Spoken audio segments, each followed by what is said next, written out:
That was awesome. Thanks, man. Yeah, no problem. All right. What's up, guys? All right. Well, let's get started, everyone. Welcome to the Anti-MAHA Headquarters, where we are talking about science and how we are trying to defend it against the scrupulous attacks by the Trump administration. Unfortunately, it continues. Unfortunately, it's still it's relentless. I thought Corey, you had a great article, kind of like talking about the actual like numbers and stuff, and now because the question has always been like how many scientists are actually leaving, how many of them are actually leaving the country, and we thought there was some obviously, but like how many, and this is like the first time I've ever seen like actual numbers given to it. Yeah, it was a great article by some magazine slash journal, and it painted very, in my opinion, and a grim picture. Reach plummeting. Yeah, I agree, man. They said 10,000 people, 10,000 PhDs have left. Yeah, exactly, and they also do a comparison. Although, like some of the increase or the loss, it started in 24, then it really accelerated starting like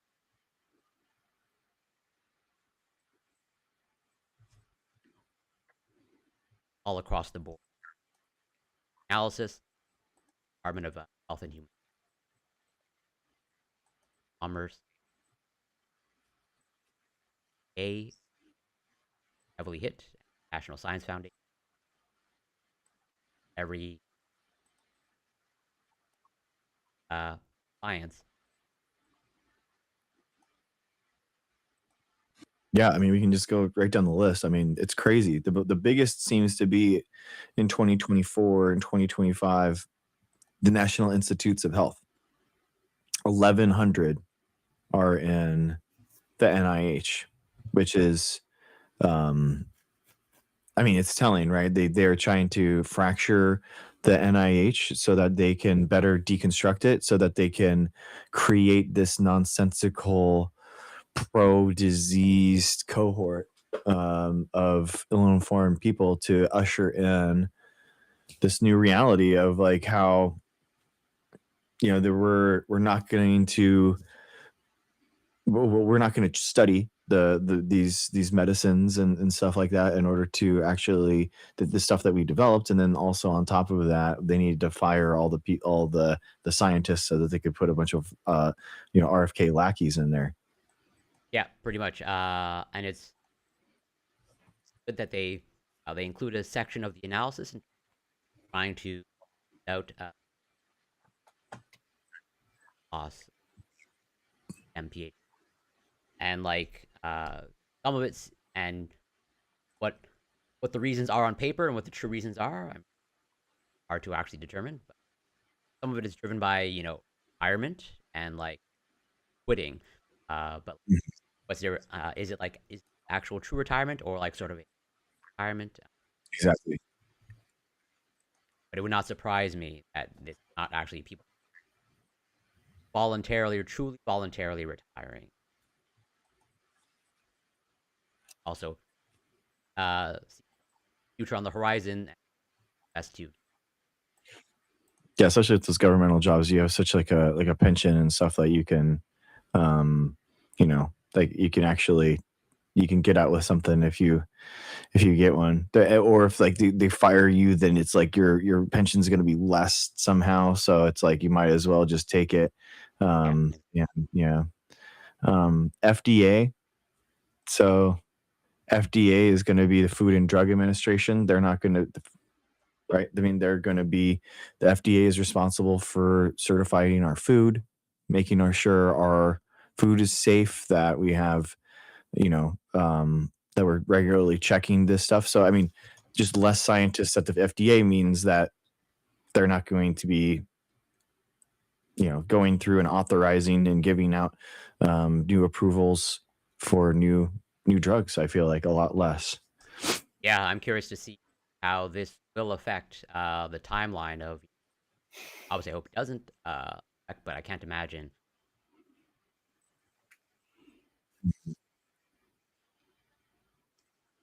Yeah, that does require. I understand like expertise, true expertise. I yeah, have qualified and experienced people looking at the data, and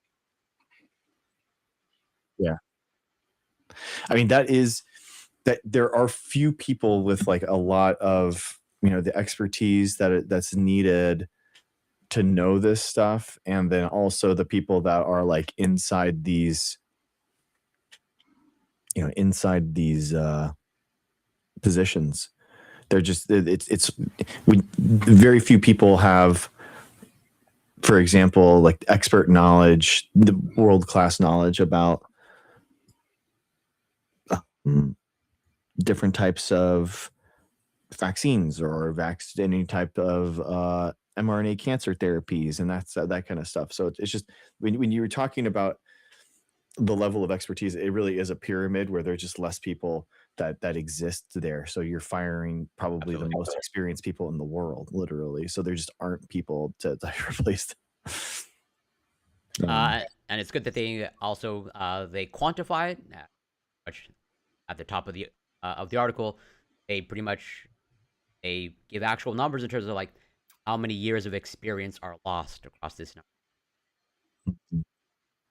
hundreds of thousands of, or about 100,000 years of work experience lost across 1,000. That's awful.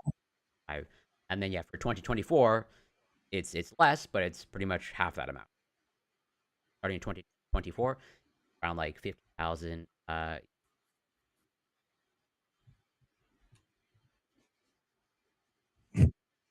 Much 2024, starting in 2024 to today, approximately like 150,000 years lost.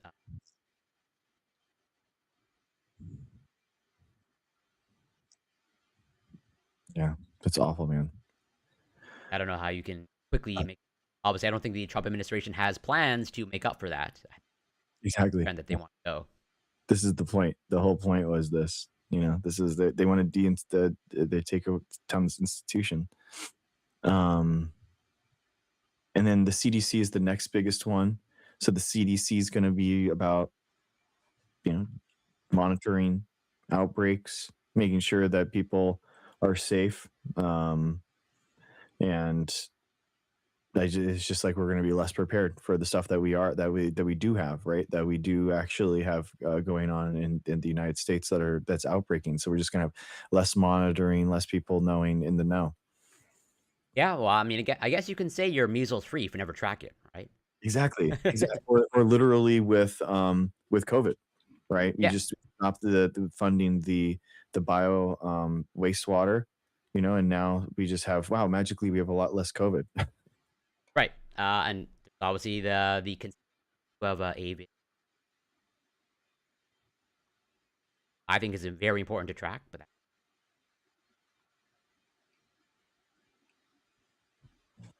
Prime, sorry, but going back. Give, Um, yeah. Sorry, but quickly before I get started, hey, I put the stream together link in our group chat. Dr. Greg, you might not be familiar with it, but it's just like a thing on Twitch where you can Roger. you kind of combine your views and like um it boosts your exposure. So Right. all you gotta do is click on it and accept, and you'll be in there with us. Thank you. But yeah, no problem. But in any case, back to this. I mean, this is nothing new, but I think this is like an expanded or a more aggressive tactic that's being used to like undermine expertise, right? And data driven analysis, because like, look, I'm not gonna like when I say it, right? They never like when you say it, but reality has a well-known liberal bias, right? Like it just has to be the case, right? And so like oftentimes, like you see, oh, I got a tiny bit of a story here. But like oftentimes you see like these conservatives who are pushing like their fever dreams, um that aren't based in anything, right? Just like regular conspiracy theories that just like come out of the swamp, that is their media ecosystem, and then they get exposed to the real world. Like it takes a while to like usually like um to incubate, right? To metastasize really, over there, before it spreads outside of containment. And then they're talking about something that the rest of the world has no idea what the hell you're talking about. Like we haven't, like they're talking a different language because they like have a whole made up set of facts.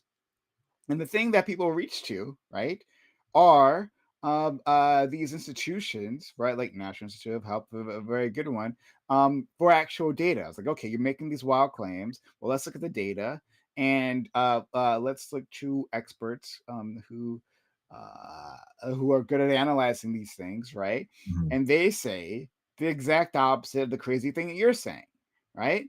um and like this happens on small scales with like one-on-one conversations between individuals, but also happens on large scales where like even politicians are like are challenged with like what they're saying, right? And so losing these PhDs, and like doing things to like undermine the census, for instance, is another thing, right? Like to undermine census data because they don't want you to know like which demographics are in which places and which of them, and be able to deliver resources to them, right?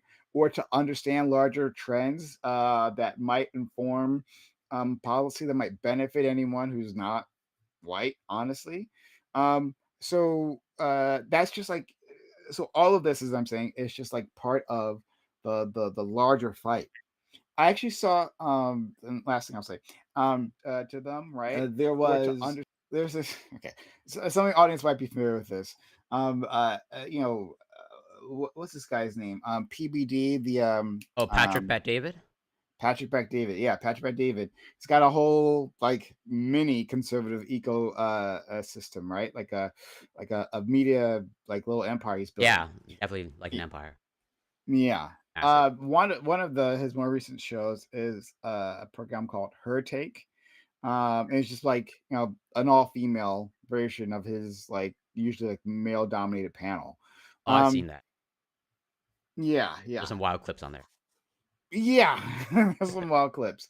I just seen one 2 days ago, um, in which the like there's this woman who is presenting as some sort of doctor, but like she's deep into the whole Maha thing, right? This blonde woman, I forget what her name is, but she's like deep into like the Maha sphere, and she talks about like how when she was traveling from her hotel or wherever, right, to the studio where they film, and she was using ChatGPT on her phone, and she was like saying that like yeah, like the entire time I was driving, I was screaming at ChatGPT because she was asking it a question, and it wasn't giving the answers that she wanted. Right? It was asking. She was asking about nutritious foods, and by that she meant like, what are the benefits of raw milk? Um, and like ChatGPT was like, exposing her to reality. um, and she was like, so I she presented this to her co-host as like, how like these like machines, basically she was like presenting it like it was hallucinating that like raw milk is a fucking sorry, it's a hazard. So it's a damn hazard there, right? And so she's like, well, I kept like yelling at it, and by I guess like text to speech, but like basically prompting it, right, to like give me the real answer. No, that's a lie, Chat GPT. Give me the real answer, she kept saying, and trying to like coax it to like tell her what she wanted to hear. um I had a friend who unfortunately he passed away, but like he talked about this, how um like uh like AI, despite like the hallucinations, which is a real thing, right? But that's relatively a small percentage of the responses. But like for the most part, AI has done like this thing where it's like exposing others to like to information in a readily available package. Um, and like it's forcing conservatives to like once again have to deal with data in a way that they haven't had before. You can see this on Twitter, right? Where like Rock is a great people example get of this. Yeah. yeah, people get in a Twitter argument, right? And a conservative will be like, "Well, I'll show you," right? At Grok, like, is this true? And then they find out, oh no, right? But that's part of the problem, right? So all this data being freely accessible, they've even talked about, and this is a larger conversation. I brought this up like actually maybe on our first stream together Mhm. here. But just like how like they even want to like undermine AIs, right? By like putting like bad information out there so they can suck it in and then spit it out eventually for like your different special interests. But in any case, right, like this is all part of the plan, right? Everything that we've been talking about, the PhDs and all that, all this is part of the plan to undermine that foundational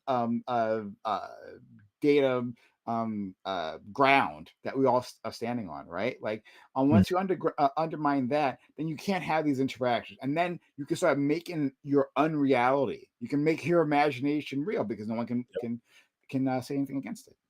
Exactly. Yeah, I mean, it's so true. I mean, that's why, look at the Department of Commerce. Like, so these layoffs, like 1,200 people in NOAA, 250. Oh, thank you.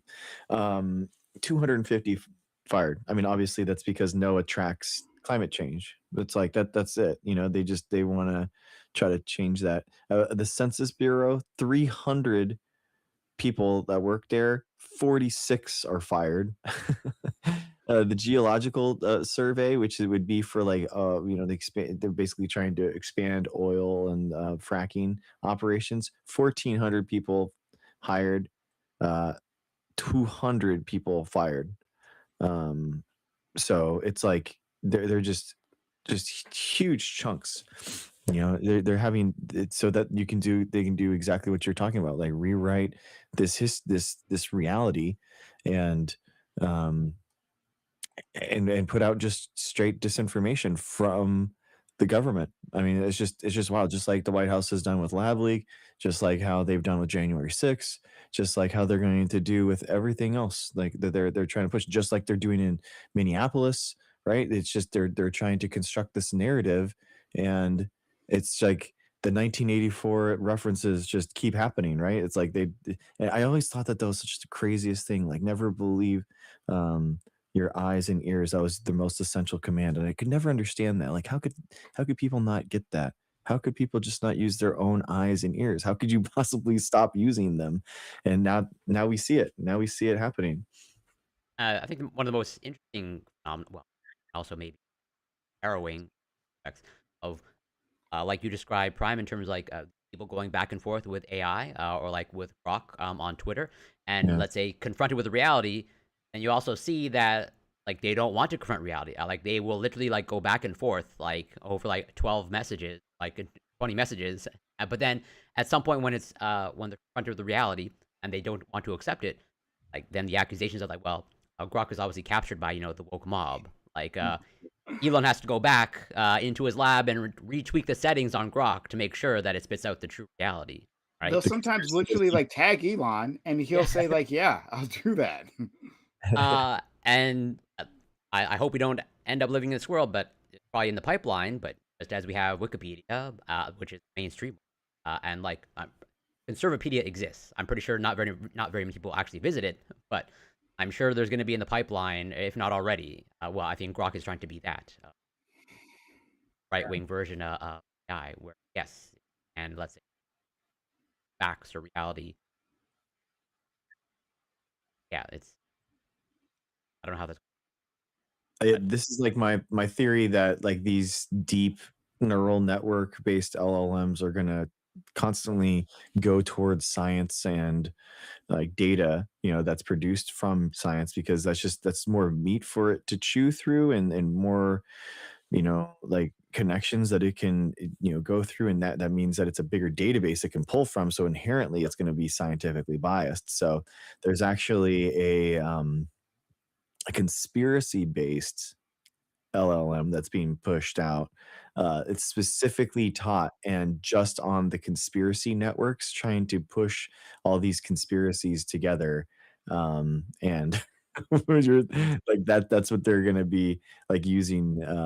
But yeah, it's one of these like the right Brilliant. wing free speech sites. They're pushing it now. So And it's even just with the example that you gave, Prime, of like this person going back and forth with ChatGPT on just like the raw milk, Mhm. like a basic claim, and it's not like whatever big milk. Like milk is already pretty big in the United States, from what I understand. Like yeah. Yeah. it's the raw milk industry that is like well, I don't know how much it would take, but I'm pretty sure it considerable more money to like capture this entire ecosystem just to push the narrative of like raw milk being or bad. Yeah. Yeah, makes people sick, guys. I mean, that's just what it is. Like, why would the government want their population to be sick? If you're capitalists, like you want people to be alive and functioning well so that they can spend money. And if they're sick, they're not doing that. It's like it's very it's very simple. But yeah, I think you're right, Prime, that the overall end goal is pretty clear. Of like it's already happened. Like if there's no actual shared reality, they Mhm. can't actually Mhm. and come to a common ground from our own perspectives. And can't come to consensus on like raw milk on whether it's, let's say, raw net good or net bad. Like, well, then what can we come to? It's fucking just pasteurizing milk, like pasteurization, like among because like I get like I don't agree, but like I understand like the thought process behind vaccine hesitancy, right? Like, hey man, you're gonna take this like syringe full of fluids, right? Who's like provenance? Like I don't know. Like I can't like as a layperson, like I can't really examine that whole process as to like how this thing is created. I don't understand the science, right? Like Mhm. um especially for a person who like knows nothing about like biology or like whatsoever. I think if you have like a basic high school education, it's actually not too hard to grasp. But still, I get like where they're going. Right now, you're gonna stick this in me, right? And then from there, you can start making like connections, right, in your head as to what happens afterwards, right? So like you can there are actual side effects that can happen with any particular vaccine, actual adverse reactions, and then there's anything else that you connect there, right? You can see how this compounds, and then people like push against it. But with raw milk, like in pasteurization, it's a very simple process. Like a very simple process, right? With like straightforward results. Like I don't know, like what, just Yeah. why? It's like you've been drinking this milk you've been drinking pasteurized milk your entire time, your entire life, right? Did you think like, oh, I was like denied a superfood, and if it wasn't for that, like I'd be like, I don't know, a genius now? Like what the, like Yeah, what is this thinking? I don't. I agree with you, and like I haven't done like a huge. I haven't gone down the huge rabbit hole of like looking up all the reasons why people seem to have championed this aspect of raw milk. But at least one of the talking points that I hear, like obviously for raw milk because they think like this is the healthier version of milk. Yeah. Pasteurization is like the like whatever. Going to maybe the conspiracy of like it's the pasteurized milk that that's the government's way of like mind controlling you at extreme. If you think that's the case, just not drink milk at all, period, and you live your life Yeah, like you can just also fine. just not drink milk. I mean, it's the same line of thinking of like raw foods are like better because they think that like cooking it like takes away some of the nutritional value or something. Like like the nutritional value isn't in bacteria that's going to make you sick in milk. It's the proteins and all that kind of stuff. So it has nothing to do with that. But they have this weird notion of like, pasteurization just removes all the nutrients, which is completely false. And like, that's just not how your body works. And that's just completely wrong. Yeah, Um, and but I I can understand conspiracies about, let's say, poisoning the water supply because like water, you can't really live without it. But someone's either poisoning or making unhealthy version of milk, you just not drink it, live your life totally fine Yeah, and you be could. healthy every I other was way. just saying, Yeah, it's I mean, great. it's because I think it's so anathema in the United States that we do anything like healthcare wise for the public good that people are very Mm. skeptical of it. You know what I mean? They're like, really, we're really doing this for with the good of the public to put fluoride in the water, you know? And it's like, yeah, yeah, it's just so easy and we can do it and it doesn't have any harsh effects at the levels that we do it at. So yeah, it is safe. The problem is that you have like some studies that like have a ton of fluoride that are it's like injected, into the brains of these mice or whatever, and you're just like, of course, yeah, that's gonna be toxic. And then they look at that and they're like, see, like look at that. But that's not the levels of like fluoride that people get, and it's just not. Yeah, yeah. Dr. Mommy MD in my chats is talking about how people are uninformed, and I agree. People believe what they want.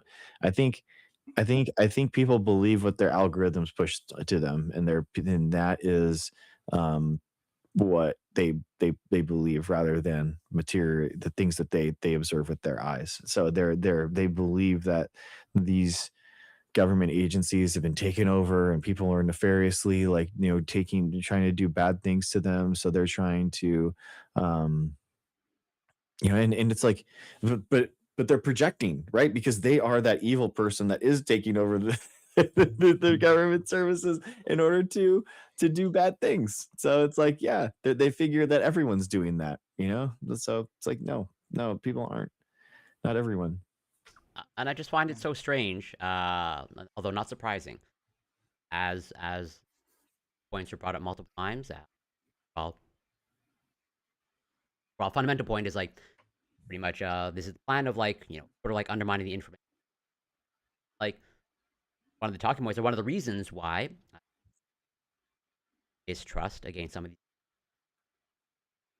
health institutions. Like a lot of the right sees someone like Dr. Fauci as like spread lies during the pandemic. Obviously, I don't necessarily think that. I think he definitely made some mistakes, but I put him as a category of like a nefarious liar. I wouldn't. But then, as you brought up, Greg, we see it now. Like people are literally lying to your face when we have video evidence, Exactly, dude. right? And it's like That the biggest thing that they constantly say is that Fauci made money during the pandemic. That is their biggest thing, which is a complete lie. That has all the patents for these vaccines, which he doesn't. he has But them all in his back pocket. I'm sure. yeah, but guess who does make money on anti-vax lawsuits? RFK. He does. He gets millions of dollars in payouts because he refers people to anti-vax lawyers. Anti-vax lawyers give him money for the referral, and then every time that they sue one of these pharmaceutical companies and they get a payout from, he gets a cut of it. So he and actually um what's her name? Elizabeth Warren asked him about this. He said, "Are you still going to make money off of your Merck lawsuit? Because you regulate Merck right now. Like, so do you think that it's a little unethical that you're actually getting paid out by anti-vax lawsuits while at the same time that you're charged with like regulating Merck?" And he's like, "Yeah, of course. Why would I stop getting paid out? What are you talking about?" So I, it's re- I remember that hearing. I don't remember exactly what his answer was, but like, yeah, I remember that hearing when she asked that question, which was, that was devastating. It's like that was devastating. That's Yeah, the like, that's the crazy thing is that like Fauci doesn't have that connection, but RFK does, and he's like, yeah, I do it. Yeah, I do. What's up? What's wrong with that? yeah. It's wild, man. It's it's interesting how, and I mean, I agree. I think I don't know, the COVID situation, the pandemic, it was a test of our public health infrastructure, and one I think we failed in so many ways.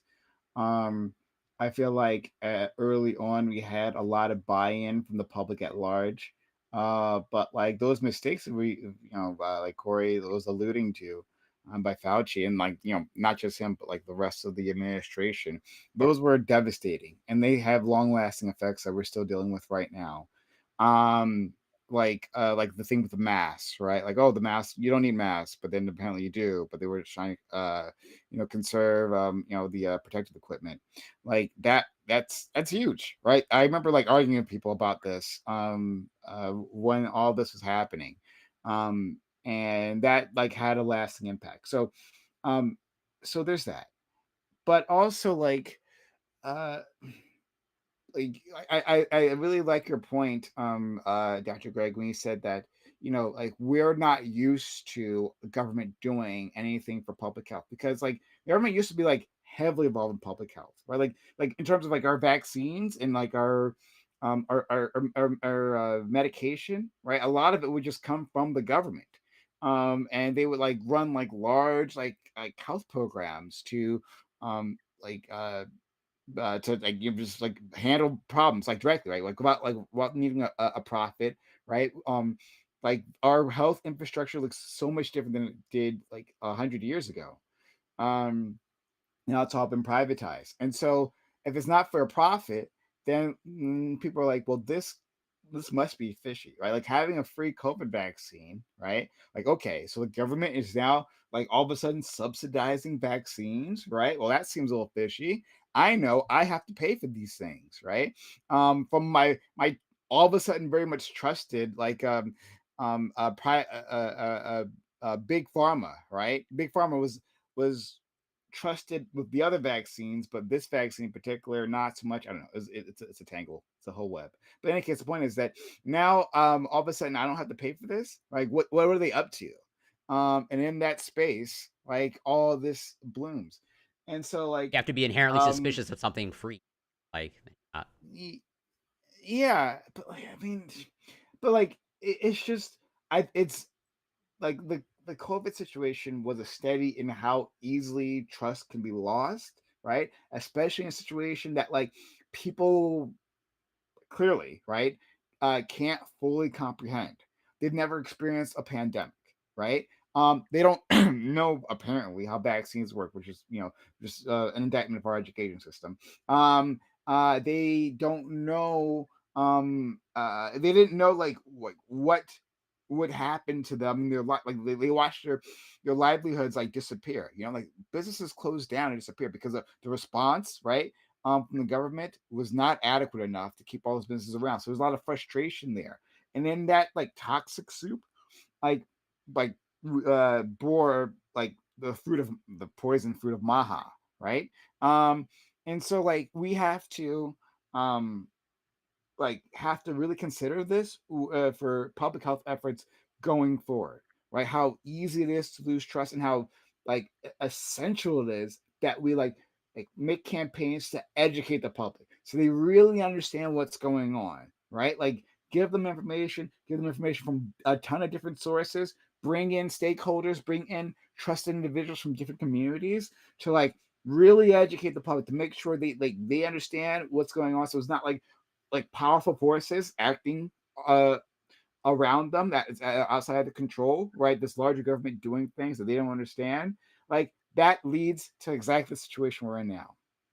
yeah, We I should don't. say that Go ahead. specifically though that the loss of trust is specifically only from Republicans. Like the Pew polls and stuff, it only has dropped 30 points to like 60% in trust in public from like a 90% only for Republicans. So Mm, uh, like Democrats like are the same. Independents have dropped like 5 or 10%. It's not it's a little bit, but like really it's just Republicans that have mm. lost their faith in science.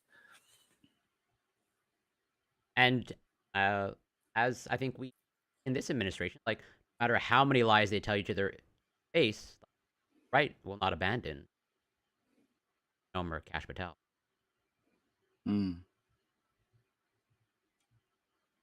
I don't see. Yeah. I'm sure there's the calls exist for Chrissy Noam to ever be down or actually fire her. Plus, it would be. I think she's like business as usual.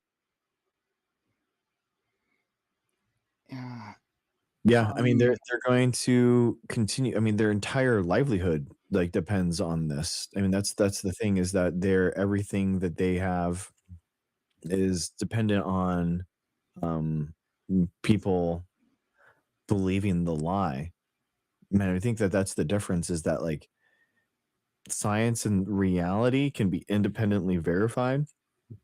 Grifting requires someone to constantly be lying to you, and if there's not someone lying to you, then you're going to eventually conform to reality. So Yeah. that's the thing. Like, when is this not going to be a money pit for people? When are they not going to get money? Get paid for this stuff? And I think you're going to see it when measles starts ramping up. You're gonna have lots of people like spreading disease, and basically you're gonna have people losing their life over it. And you're gonna have I mean, I've debated these Republicans. They're like, well, I mean, it's not a bad thing. We should let it spread. And you're like, like what? What? Why would you? Well, the thing how you fix measles is you let it spread more. Like it's just it's wild, but that's what they believe because they don't think that it's an actual like disease that's worth fighting. But it's gonna happen. Yeah, I agree. And I take and agree with Prime's overall point that well, health issue, global public health issue, but probably on a long enough timeline that will happen. But then like, what are the lessons that we learn? How do we factor in hopefully the lesson? Mhm. Like there's like any mistake you make is going to be held account is going to be held against you. Pretty much you have to like play it perfectly. Otherwise, you lose trust. That seems like an impossible situation. I mean, especially within the social media age, and I think that like the fact that Republicans, like according to the poll that our friend Dr. Greg read, um, have have like that's where the trust seems like has a significant drop and sustained drop. That it must be like the conservative ecosystem, like keeping them in that frame of mind. So yes, you're correct, Corey, in that like that trust could be lost easily. But like we also have to understand there are forces who specifically benefit from that loss of trust, right? It gives them an opportunity to sell, right? To say that, hey, these doctors don't know what they're doing. I know what I'm doing. You're trusted, like a social media star here, right? So like I've come up with some black box like supplement, right? Put this in your body. Like you know me, and like when have I ever sent you in the wrong direction? So um like and if you can realize, like God, like it really is like now thinking more about what Curry just said, like it really is an impossible situation, right? Like if some idiot like that, like fuck, like goddamn RFK, like RFK can like, and who's like not nearly like he's not nearly as smart like as you would think he should be to have accomplished these things. He's like not like he's He's a a low. person of average intelligence, right? He's a low. Yeah, and he's just Very like, but like like someone like him and others who are even less talented than RFK can like undermine the public's trust in the government, in science, in knowledge in general, right? Like how do you actually maintain a good relationship with the public, right? When it's just like so easily lost, when just members are just so easily bamboozled. And the only thing I can think of, honestly, is just like, well, one like of a foundational education starting from K through 12, right? That like, yeah, that's actually really important. It's really important to invest in people, right? An educated populace is a populace that just can't so easily be fooled. Mhm. So that part's very important. But even past that, yeah, like there has to be just like continuous interventions. And you know what? Another thing is that I'm just thinking of right now, is like building up trust outside the emergency, right? Um, like outside of a massive governmental, like hopefully once in a generation, once in a lifetime intervention, right? Like, what is our public health response? Like how, like as an individual, and I'm sorry, I'm going on here for a little bit. But like as an individual, like what is my relation, John Q. Public? What's my relation to the public health system, right? I understand my relationship to the private health system, right? I understand the costs associated with that, right? I understand a lot of the pitfalls there, but like, what is my association with like the U.S. government provided like public health? And if there is no relationship, or a very little one, or a hidden one, then I guess it should be so surprising that, um, uh, in an emergency, this like basically new player in people's lives, like is so easily undermined, right? Mhm. Does that Yeah. make sense? Yeah, man. I just to bring up the data that I was putting on. Basically, the question was: Republican support for public school MMR vaccine requirements continues to slide. So, all U.S. adults in 2016 were at 82, saying that the healthy children should be required to vaccinate. So 82 said yes, and then 17 said parents should be able to not vaccinate. And then U.S. adults in 2025, so nearly 10 years later, 69%. And so basically jumps from 17 should be able to decide not to vaccinate to 30%. And we can look at the Democrats, which are completely flatlined. Actually, it goes up. So Democrats went from 83% in support of vaccines, required vaccinations, to 86%, which is in the margin of error. So I don't think that's like significant.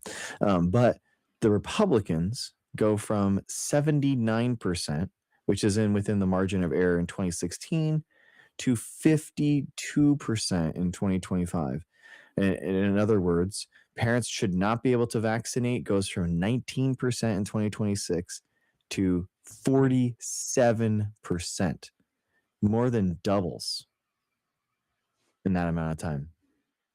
I mean, and when you have to when you require 40 when you require 85% for for herd immunity, when you have 40% of the country, sliding from That's 80% not to 40%. 50%. No, that's not Well, 40%. MAGA, I mean, people that are Yeah, Republicans, are Republicans. yeah.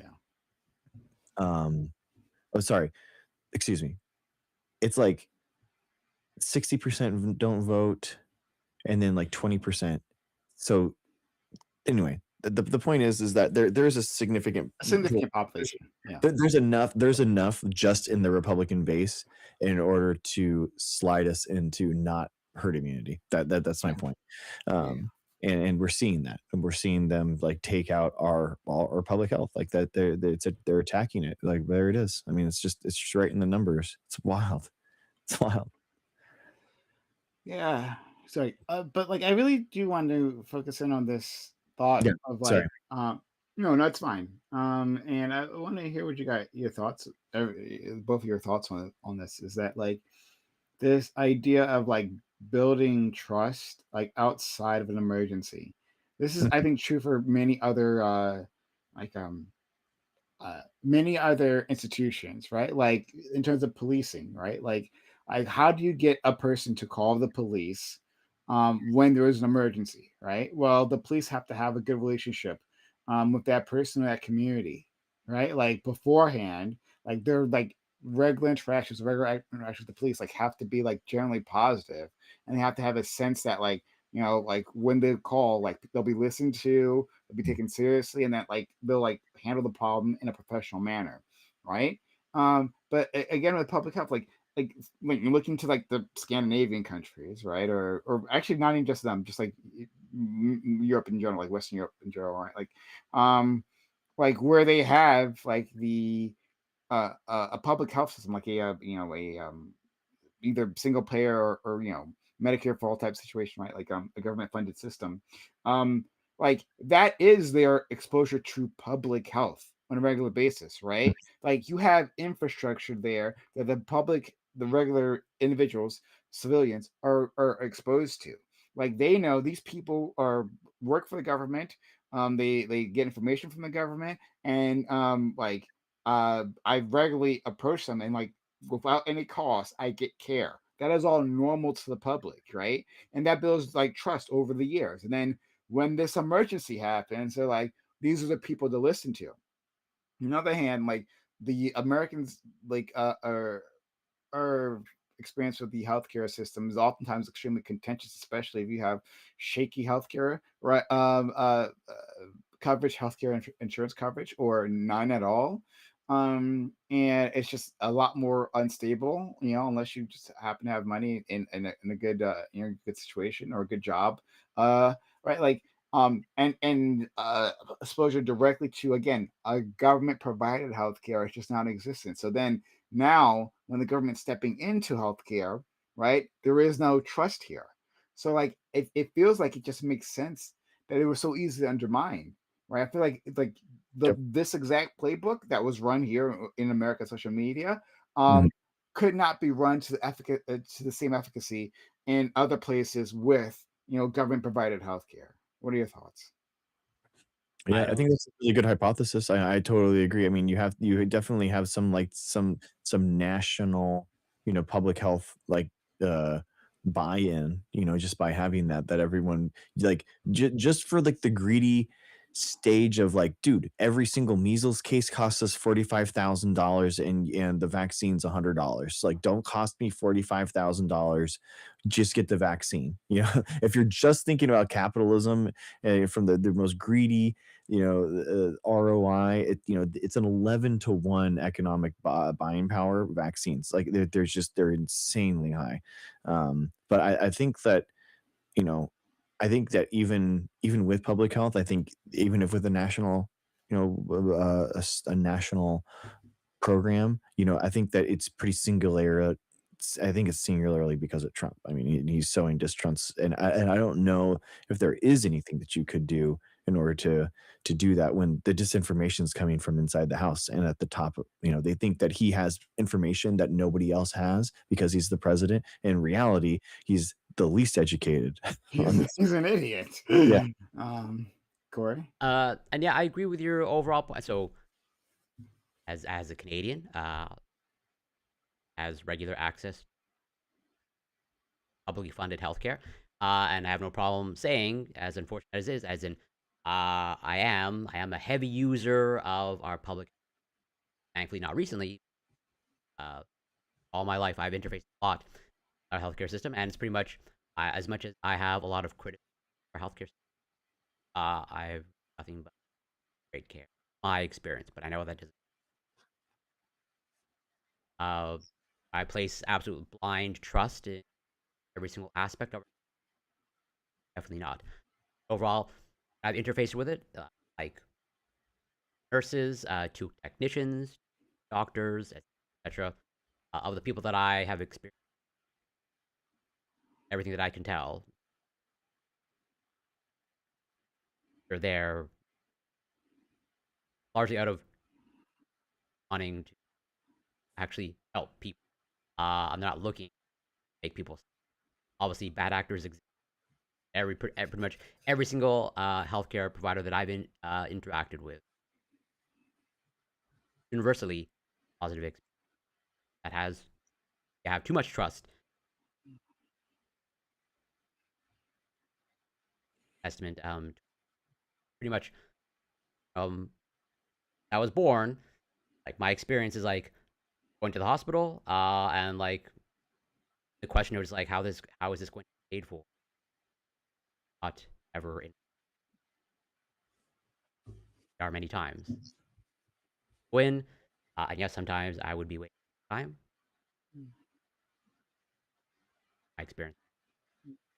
And American ERs, you wait a long time too. Like if you've ever gone to an American ER, yeah, that From also what I happens. hear, it's you come in and you get like the royal treatment, like right as you walk through the sliding doors, and We're that paying is for Yeah, it, and of I of mean, all the there's debates that I have with people between Canadian healthcare system, how it's framed is like there's no wait times, and all that that's stuff. crazy. Yeah, you have to wait for weeks for appointments. Sometimes, It's especially you go to new to a healthcare provider, right? Sometimes you have to wait for weeks. And then even if you're established, right? Sometimes it actually can be quick. It depends on which one, right? Sometimes it can be actually quite quick, like the next day. mhm. Other times it can be significantly longer. But again, it just depends on the establishment you're at. Yeah, Dude, exactly. And there have definitely been times, the rare times, depending on like situations or like the procedure, I have had to wait, but I've never really had to. Well, given my experience, I go to the emergency room like it is a true emergency. I know how to sort of like triage myself with this. I'm going. I know that I probably will be waiting unless there is like which is rare, thank Hmm. Canada. That frees up some medical resources, probably. Imagine. But like, yeah, for some, let's say, procedure of like like an MRI or something, and like this is like an MRI, like not an emergency situation. My doctor just, I just for things. Okay, yeah, maybe that's like a wait because it's not Mm. regular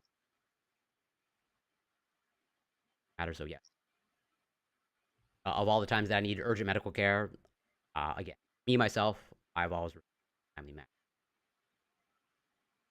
like Canada's an interesting counterpoint to both of our hypotheses, Prime, because it's like they have national health care and they have a giant measles outbreak that's still ongoing, and then Mm. on top of that, they don't have a demagogue as president pushing disinformation, and they still, Mm. which is my hypothesis, and they still have uh, herd immunity problems. Like, and we looked at the epidemiological report for Ontario, and it's like basically it's the rural outskirts, it's not the cities where the stuff is happening, which where you'd think would be, the natural inclination that would be where the hotspots are, but no, it's all the rural um counties, and they just MAGA country, but that's Mhm. like Yeah, these people are heavily influenced by MAGA, right? they're Like 97% unvaccinated, 97% unvaccinated, so it's a giant unvaccinated population. 97, 97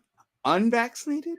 So no, the positive measles cases are Oh, 97% I see. I see. Okay. unvaccinated. So it's like it's strictly, and the same thing that we're having with South Carolina, by the way, too. It's Okay. like it's kind of wild. The the the measles vaccine is 97% effective, meaning that if Mm. you have the measles vaccine, you'll actually get measles about 3% of the time. And Yeah. that's what Yeah. we actually see in the data too. That's actually pretty insane. And that has more or less, from my understanding, that has always been the case. But for whatever reason, something has been implanted in Republican MAGA's mind of like vaccine has to be 100% effective, as in Mm. qualify as a vaccine. There has to be no chance of you ever getting infection, ever is there vaccine. But I don't think that was ever the case ever. At least yeah, I was never under that impression. no, yeah, it's not. I mean, but even the question that I always ask the people that I'm debating is like, okay, so then how do you feel about the rabies vaccine?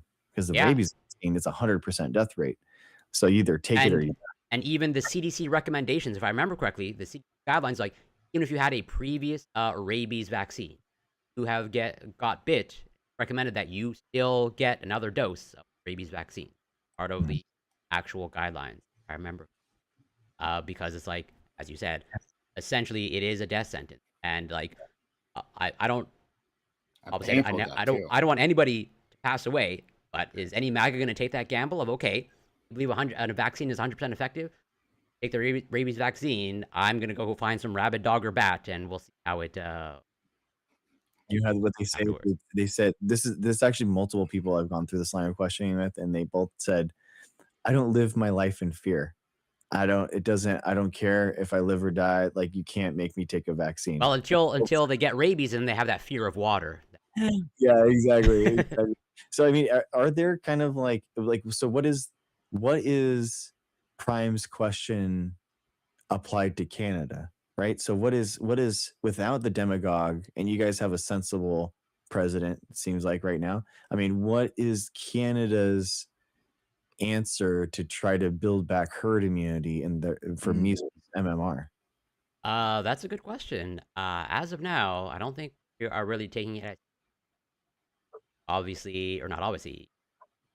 That reality is economics tends to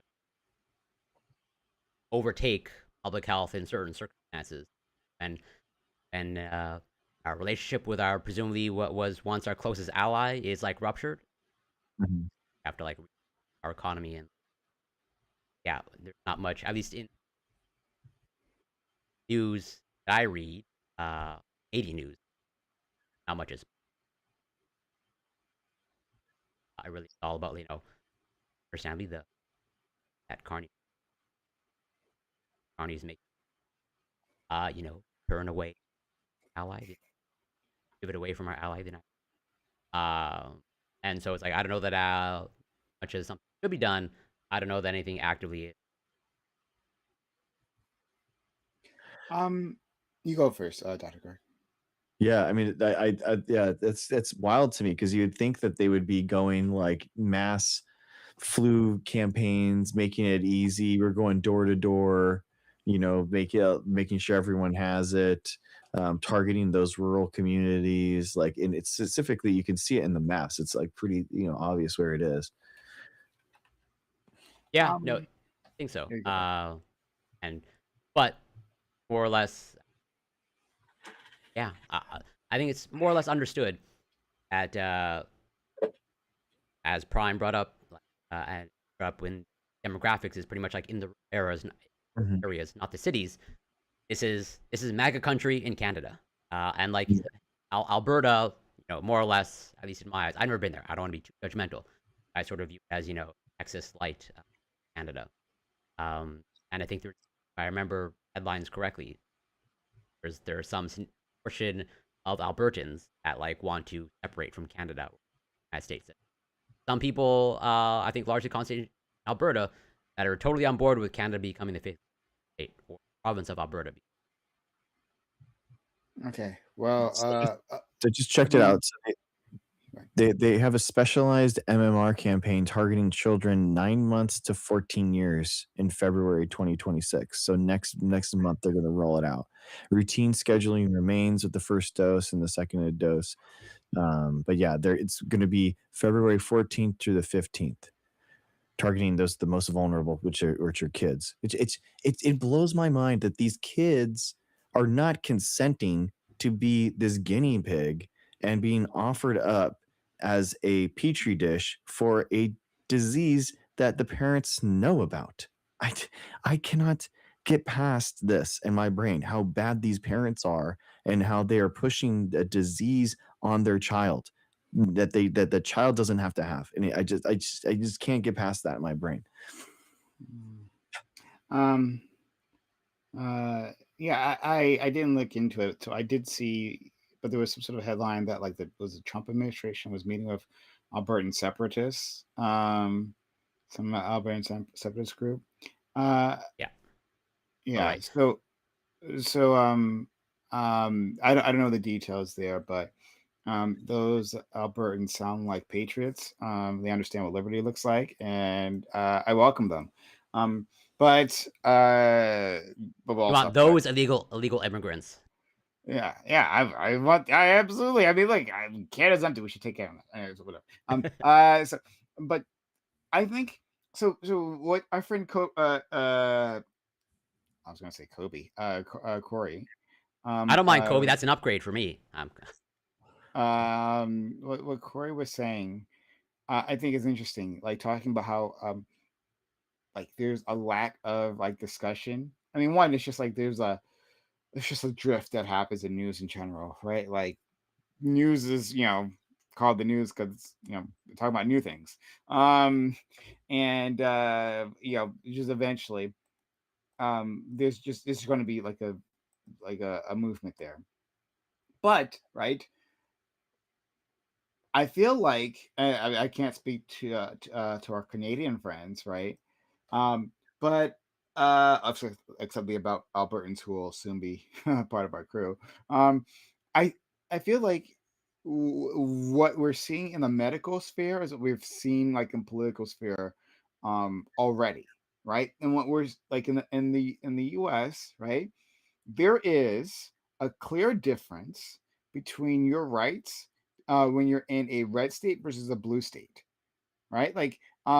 If you're part of a certain marginalized groups, right, you get more protections in blue states than you do in red states.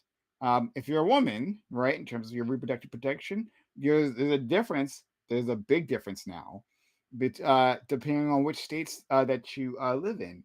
And at first, when these differences come to light, like it's a big thing, right? And we just spend a lot of talking about them, right? But later on, we just kind of like accept that as like a hazard of like where you happen to be living.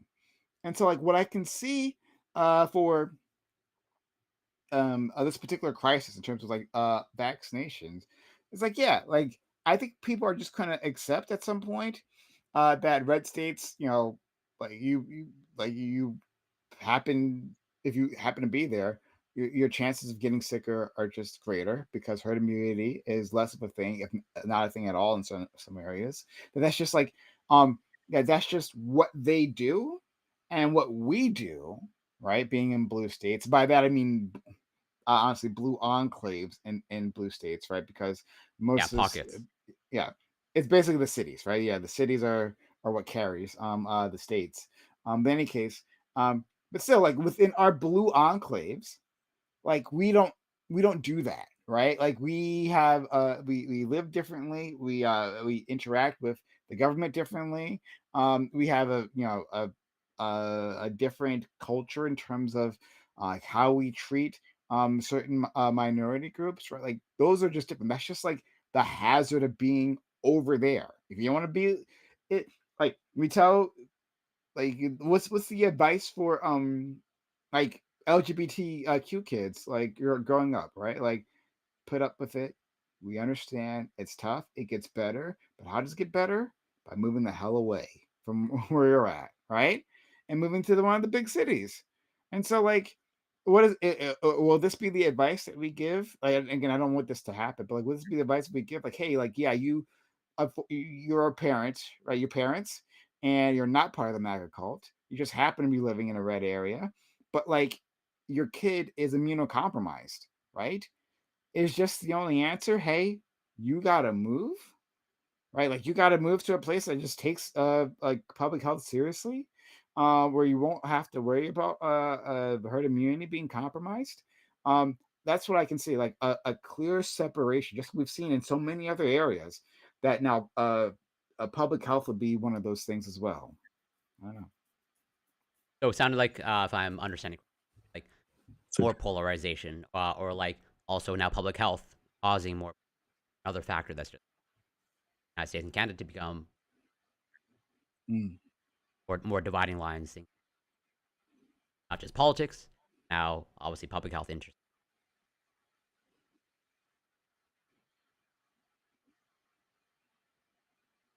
someone asked, Florida, didn't they do no more mandates? Yeah, a lot of states did actually. It's not just Florida recommended it. I don't know if they actually passed it, but Idaho did. Georgia's trying. A lot of them are trying, and a lot of them are failing, which is nice. But it is, yeah, it's very bad. A lot of them are either taking, basically allowing, they're removing the requirement altogether, or they are making it very strict so that only your primary care provider can administer vaccines. Like you couldn't go to CVS or you couldn't go to Rite Aid. Also trying to remove access, like the recommendations and stuff like that, by and make it harder and harder for healthcare insurance companies to cover it. There's just it's a whole uh, attack at every level. Yeah. Sorry, go ahead. I was gonna ask, how it works in the United States, 'cause largely definitely not as informed as Chris. How would it work for insurance if someone is not vaccinated, uh, and they get insurance cover it? Others, or does that increase the chance that the insurance won't cover the treatment for that condition? Or it's like it's just accepted that, well, like let's say for example, uh, MMR vaccine, someone who chooses not get vaccinated, but now they require hospitalization. Is there a chance that like that won't be covered because it's preventable? A lot of times, if you're unvaccinated, if you have no insurance, you can actually get lower cost vaccines. That's how like historically this has worked. Like where in order to help those people get vaccinated, they'll remove the cost and CVS and Rite Aid or just I don't know how are they bill or how they get No, but I mean, funds. if Like they're voluntarily it, choosing to be unvaccinated, remaining yeah. unvaccinated, Mhm. So he's as in, saying like, yeah, like this person has insurance, right? You have an insurance plan, um, and you have decided I'm going to avoid the MMR vaccine or Yeah. any others, right? And then you come down with that a disease that was otherwise preventable if you had gotten a vaccination, right? Oh, that'd be So interesting. like, will that undermine your care? I actually don't know the answer to that. I mean, I don't think it does, It but like, stops you from getting it if you're unvaccinated, it stops you from getting organ transplants. yeah, but Like it the doesn't stop you getting treated from that condition though, as in yeah, from like getting. will you be covered for yeah, measles? you'll get covered. But I think that's like honestly a really interesting point, and I think that like insurance companies might be, as the cost of all of our healthcare increases, because of these people, because it's so expensive, to treat these measles cases, everyone's insurance is going to go up. That's Because I just mean, Yeah. what's if I'm an happening. insurance company, not that I have any desire to be, but like that be like the easiest way to not cover someone of like a vaccine is there's robust evidence to demonstrate its efficacy. You're choosing not to get it. Why would we want to treat you for the thing that you are essentially in some ways voluntarily getting Our sick from? friend, Yes. um, our, They could pull the authorization in order to pay for it. Yeah. yeah. So our a friend on my podcast, Reverie, which we have Mondays 8 p.m. Eastern. Um, uh, his name. Well, we have two libertarians, Scott and a guy. Whoa, whoa, whoa! Not throw down the. Good thing Scott's not Oh, here to yeah. derail the Um, conversation. but sometimes what our libertarians friends tell us, right? Like, is um like they don't like how the state, right? Like the government interferes how insurance companies work. So, specifically, we're talking about like home insurance. They're like, well, you can see the skyrocketing price for insurance in places like Florida, because like the government's saying, well, like these insurance companies have to like have some sort of coverage there, but Mhm. like if the market was left to its own devices, they would like pull out, and you're seeing like in different pockets like these like, insurance companies pulling out because it's too expensive because of climate change, right? Like there's more and more damage coming out, it's just too expensive. And sorry, the big issue is that there would be some sort of some states put a cap on how much they can raise their prices, because like, well, if you just let them raise the prices to whatever it is, right, wherever the market value is, then this is all sort itself out. So like I'm applying this thinking, and I have big problems with my libertarian friends. But I'm gonna apply this thinking to like the medical realm, right? Like if it is the case that like people are making a choice to for them to be exposed to these problems, then like, yeah, like why should the insurance companies cover them, right? Like if you're living in a hazardous area that we know is hazardous, and has like massive costs to it, like either you bear that cost yourself in terms of like sky high premiums, Yeah. um, or you just don't get that coverage at all. And so, yeah, I don't see why we wouldn't apply that here. My only issue, and I imagine with what you said previously, Dr. Greg will have an issue with this as well, is children, right? Like, Like you didn't ask to be born to like idiot parents, right? And Yeah. so if they don't vaccinate you and you come down with something, like I feel like I want to make sure they have care no matter what. But like in terms of an adult, right? Like let's say we give them a few years to like catch up or something, right? Um, like in terms of an adult, like should like I would say, of course, should we be bearing the brunt of this cost, or should we just be like raising their premiums? Like, yes, you have absolutely have the ability to not bother with a vaccine. It's just that we're raise the price because you are a bigger liability, like point blank period. Like that's what that is. That's what you are, a bigger liability. So shouldn't your premiums reflect it? I mean, the anarcho-capitalist solution to this thing is that basically healthcare insurance companies say we're going to charge we need to make a profit, and you're taking an extreme risk that's hurting our bottom line. So we're going to, for the $43,000 for the treatment for the measles, we're going to cover $10,000, and you're going to have to front the $30,000 in order to do that, because it's like it creates a friction of like supply and demand, so that people are that's too onerous of a cost, so people Mhm. will rather take the vaccine than pay $30,000, and that's how it would rub. Yeah, Yeah. because I think one of the reasons why like the anti-vax movement and like sustain like for things like mumps or rubella, highly infectious, and there's bad outcomes with that. But like for whatever reason, negative consequences don't really affect like the parents or the people. Pretty much like since there's no economic factor calculation factored in, well, that's like they're not getting any real consequences other than they view it as like maybe your child or they get sick, measles. Most people will recover, but there will be people that don't recover, have other bad consequences.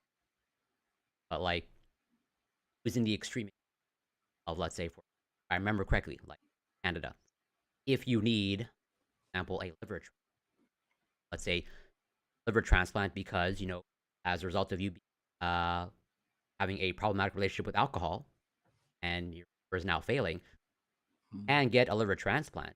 But then there are very strict criteria you have to fulfill. You have to have essentially, if I remember correctly, like been sober for at least 6, then you can get on the list. I To think you pretty have much, similar requirements in the yeah, US. of like, we're not giving you a new liver unless we can have pretty much more or less a guarantee that you're not going to destroy it. Mhm. That's just the thing, both in terms of organ itself and obviously the operation out. And so, why is it not the exact same? But someone gets if someone forgoes funds of that, and they require hospitalization, that's within. I don't see why an insurance want to like. Yeah, again, that would be like an easy. The same Us, It's the same reason with the liver transplant or something. If you're unvaccinated, basically you're like the money that and the liver, that the organ that you have is too valuable of an asset that we are giving to you, that you could easily be, it could go to someone else that could actually, make better use of it, and have a better chance of like having quality of life, that for longer with it. So we make that decision to say, hey, we're going to give it to this person that actually takes care of their health, that actually makes the right decisions, so I think like in the same way, like, I mean, this is my thing too, that I mean, I feel like we have coddled these anti-vax people for so long, and I think that that's the approach that I would want to see, actually, is kind of like people actually trying, still with compassion for people that are being exploited and people that are being, lied to, and trying to help them, give them a hand up as opposed to pushing them away, because if we push them away, they're only going to, slide more into Maha. But going I agree. after more these kind of like disinformation agents, like, so doing stuff like that, like trying to actually take these people down. But unfortunately, we elected them, in the United States. So it's we can't really coddle them as much as we have given them more power.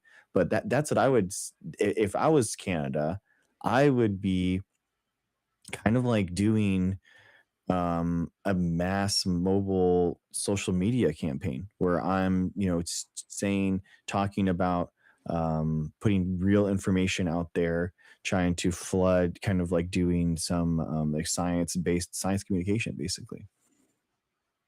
Yeah, So I mean, I just want to make sure I understand things correct. What I understand, obviously not, none of you are speaking for the entirety of the but essentially it does not happen that like someone is refused care because like as a result of them foregoing the vaccine. Like you're not giving, not covering this care because reason given, actually this was preventable. For sure. Like if someone is on the verge of dying and they could only be saved by a liver transplant and they refuse to get vaccinated, they refuse to and stop drinking in a lot of cases. But They yeah, refuse to but I'm those more cases. talking about like not in those, but like someone who gets measles or like requires hospitalization for like.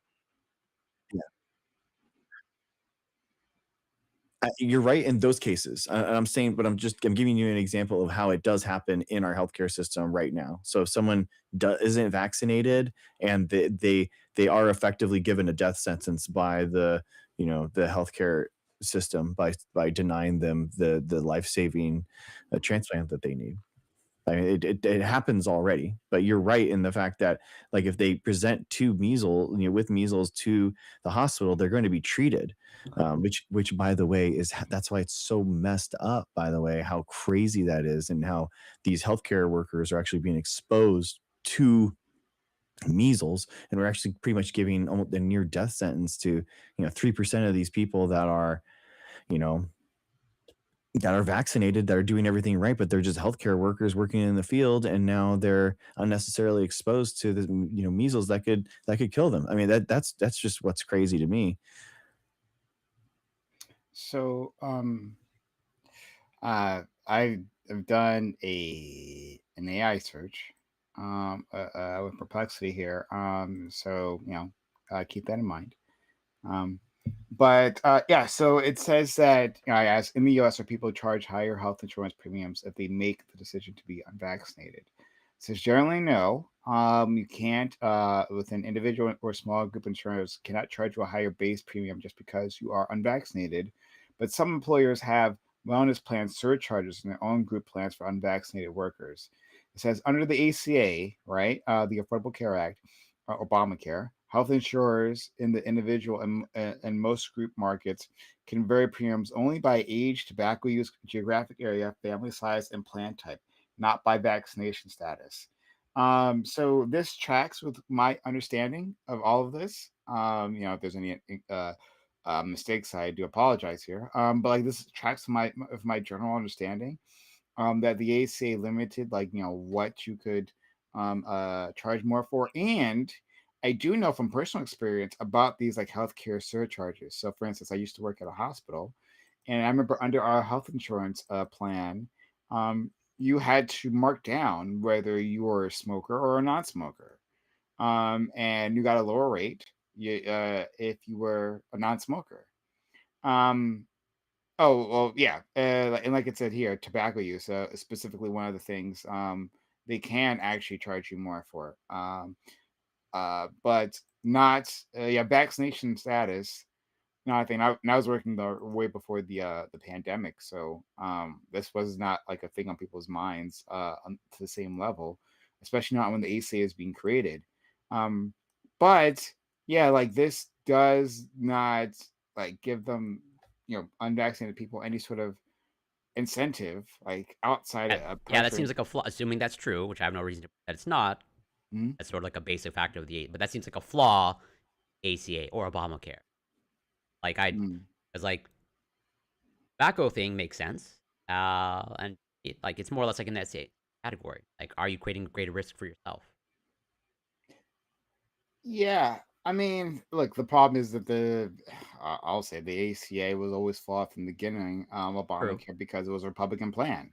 Um, and it was like searching for a half middling market solution plan to the public health crisis, the pre-Obamacare landscape, which is much worse in general for a lot of people.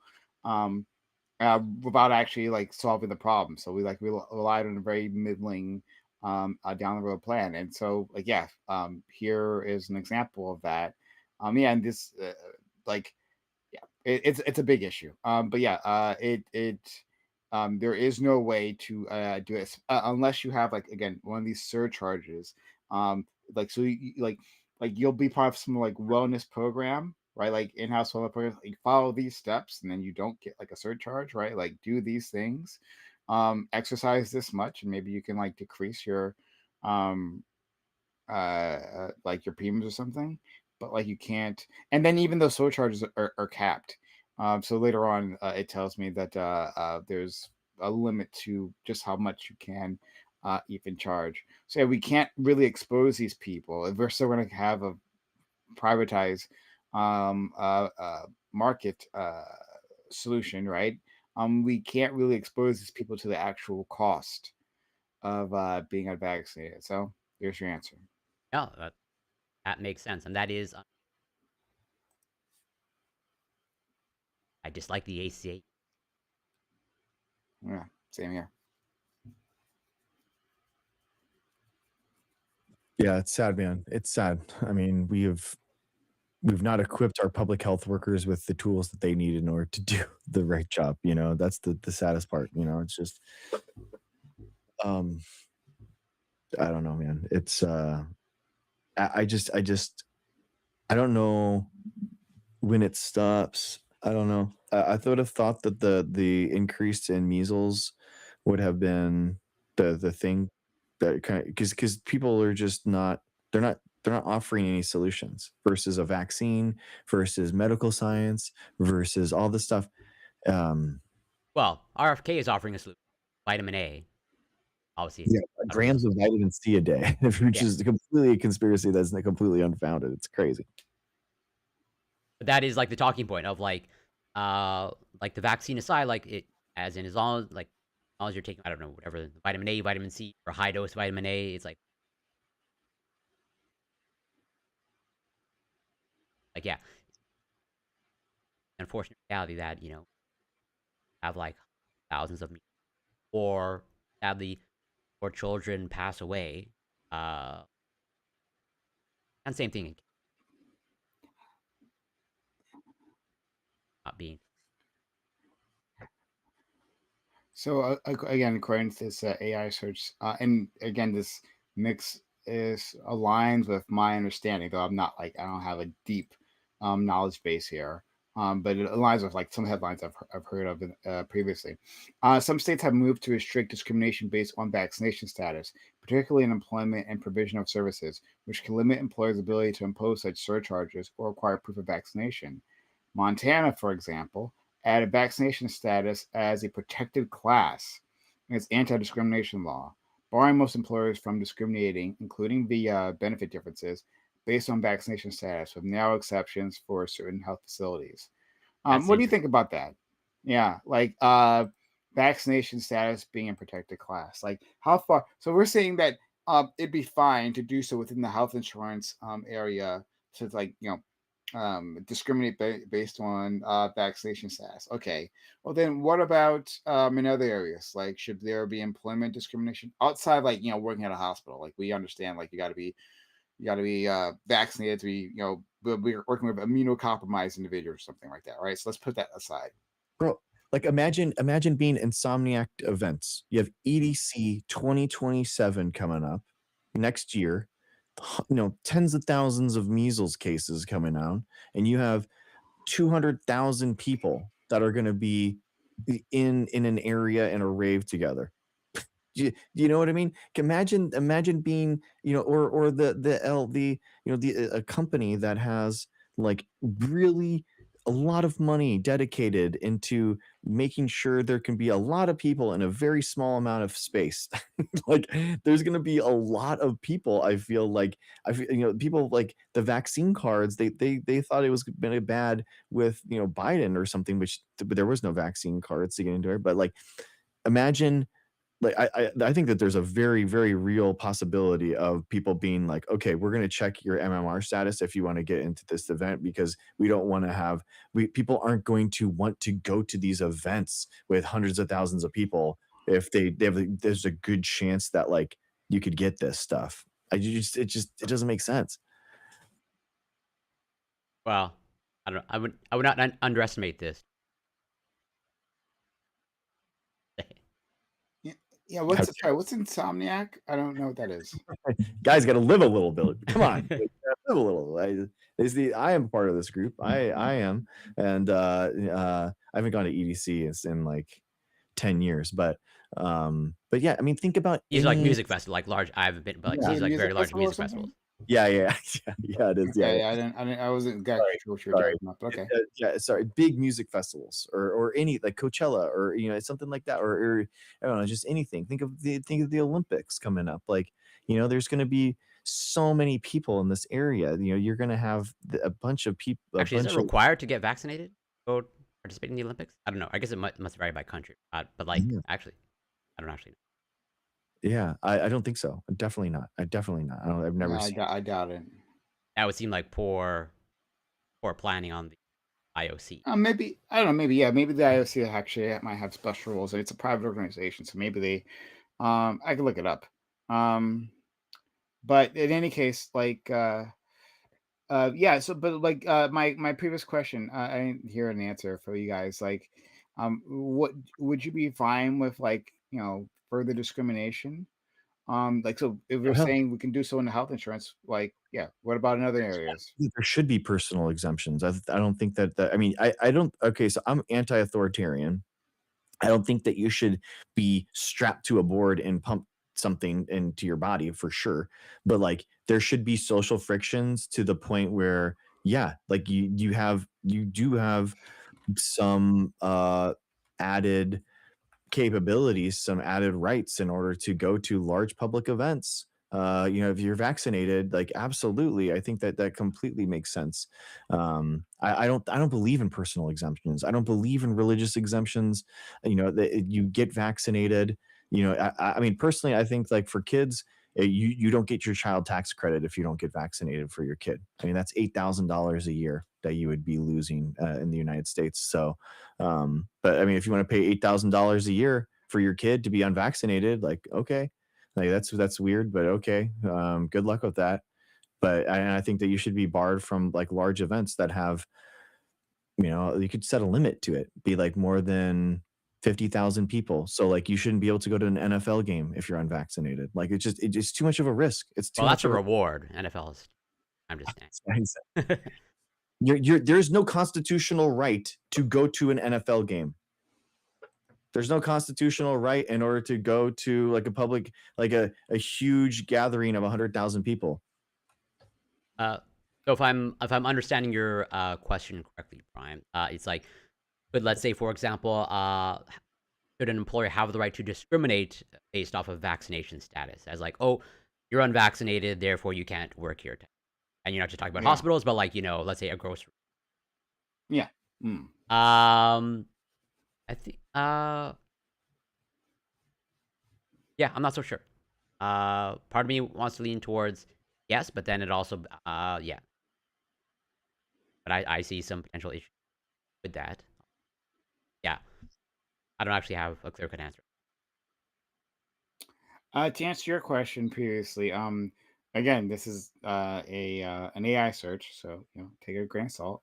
I said, so can you participate in the Olympics while being unvaccinated? It says you can, but it depends on specific games and your like capital G games. I think meaning like not like events, but like Right. the Olympic Winter or game. summer. Yeah. Yeah, something like that. And it depends on your specific games and your national team. The IOC has not made a vaccination an absolute global requirement, but some host cities and national Olympic committees have effectively required it or imposed heavy conditions on the unvaccinated. The International Olympic Committee has stated it supports, in quotes, but does not mandate vaccination for athletes to participate in the games. This means, in principle, being unvaccinated does not automatically bar you from Olympic competition under IOC rules alone.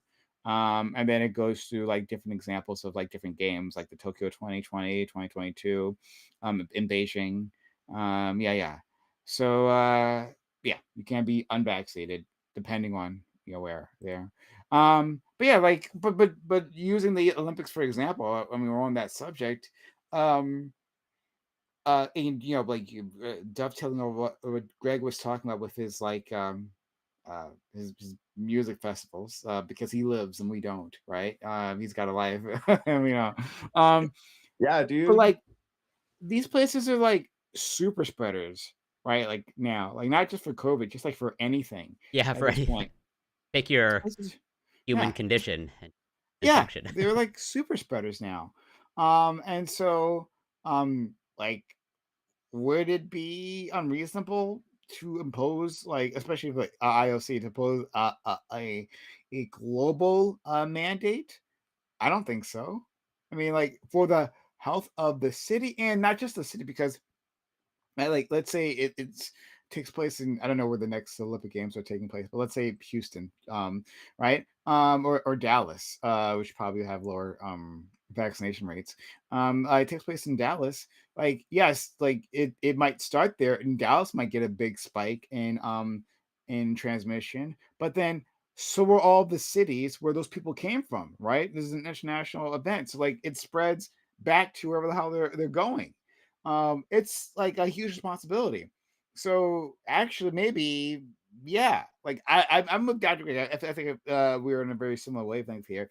Like I don't like to be like authoritarian, right? I don't want to strap people down or anything like that and inject chemicals into their bodies. But like one, you don't have the right to participate in the Olympic Games These in these general. Olympians are already injecting a whole bunch of things into the body. Make no That's mistake. fair. Exactly. That's fair. That's actually my stage 2. You put vaccines into TRT, okay?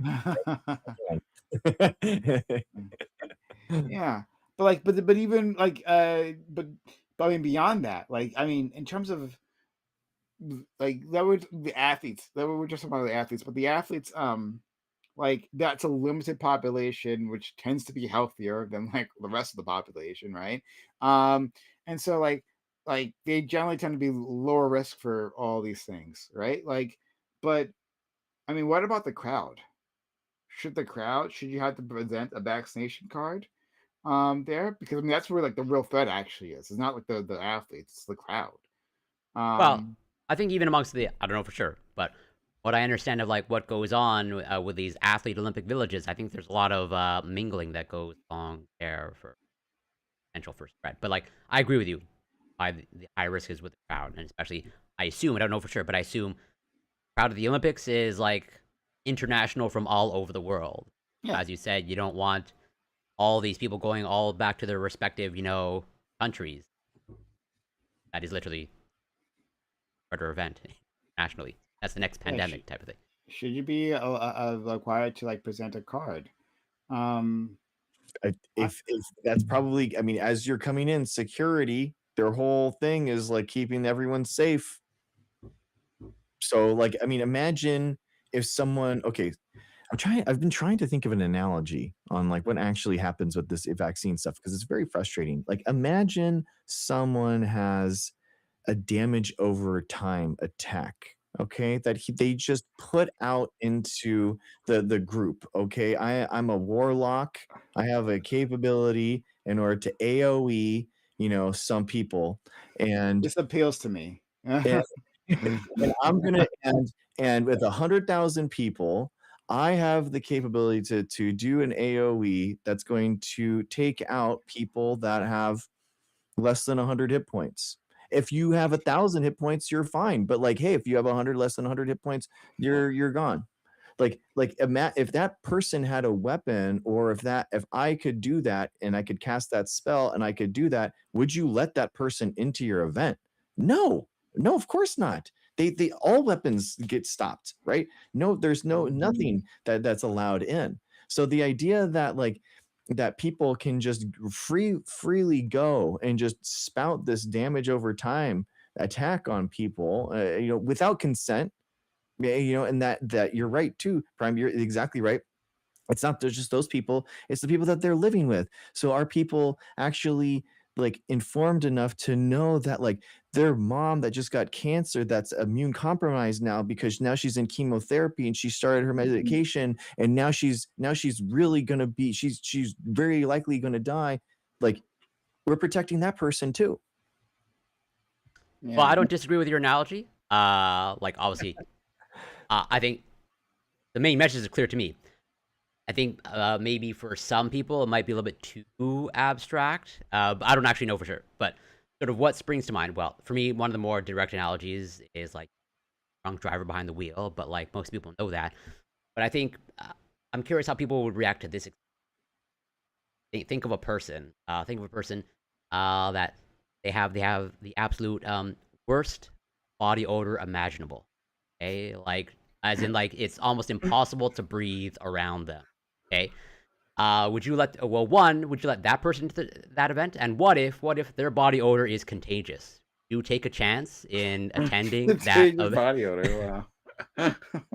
I think most people would be like, get that person away from me, even though let's say you can live technically a healthy life with this worst body odor ever, but I think for whatever reason there's more visceral reaction for people. Yeah, I mean, if spitting on someone is illegal, it's assault. You can't go around spitting on people, but you can spit measles onto people completely free. I don't understand it. I don't understand. Like, basically, unvaccinated people are saying, like, spitting on someone when you don't have a disease is by definition less harm than going into a room unvaccinated with measles. So it's like, so what's illegal again? Which one's the illegal one? Oh, spitting on you. Oh, why? Oh, because it's an assault thing and it's a consent thing. Okay, well, I don't consent for you to spit on me with measles. Done. Like, I don't understand how, even like in the libertarian like viewpoint of the world, where it's like, oh, you're vaccinated, so you're shielded and that's okay. It's like, no, like, even in the world where you don't have any disease, you're not allowed to spit on my face. Okay. I don't care that you don't have any disease. I don't care that you haven't caused me any like actual physical harm. Like, it's still illegal. Yeah, I don't disagree. No.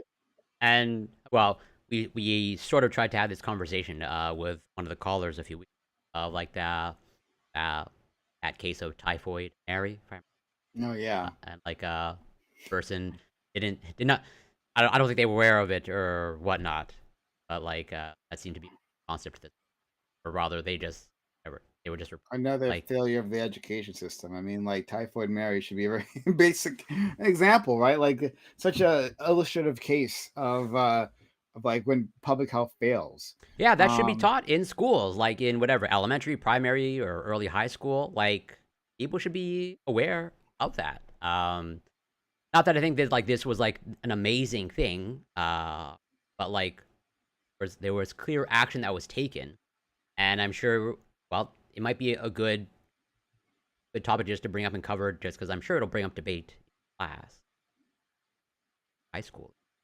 It's like, yeah, like I think most people would agree that in that situation, the government was justified.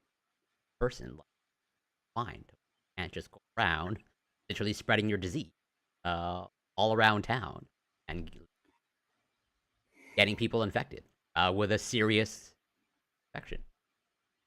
yeah, man. It's like, and this is towards Dr. Greg's point, and it's because humans have problems with like abstract dangers, right? Like, um, yes, like if someone is coming at a knife with a knife at you, you get it, right? Like I'm like I might die here. And they can understand like the painful outcome that's about to happen to them. Like we're very well equipped to manage that. But if that same person's coming at you with a microorganism that they could have like not had, right? Or chances are they would not have had if they had taken proper precautionary steps. They're coming up with a microorganism that can kill you just as dead, right? That can be even more painful in the dying, right? Depending on how long it takes for you to go out. Like people seem to have a very difficult time like understanding that abstract concept. We treat it differently. Um, and yeah, I don't know what the answer is sociologically, because in the end, right, like while I'm definitely very heavily sympathetic to our friend Dr. Greg's argument, like at some point we need to apply that to society, right? We need to apply these things to society and on a practical level, sociological level, even though again I think our friend Dr. Greg is right on the money. um I don't know if this works. I don't know if we can get buy-in on this on a political level. Um, and if not, then that means we have to like maybe look for other solutions. Um, the one problem I have is like the government having more data on us, right? Like I don't want to like continue on to like the growing amount of data that the government has on each individual person, right? Like so like going to the Olympics, well, we have to present some sort of card, right? Well, that card is going to be, as we saw during the pandemic, going to be forged by a lot of people.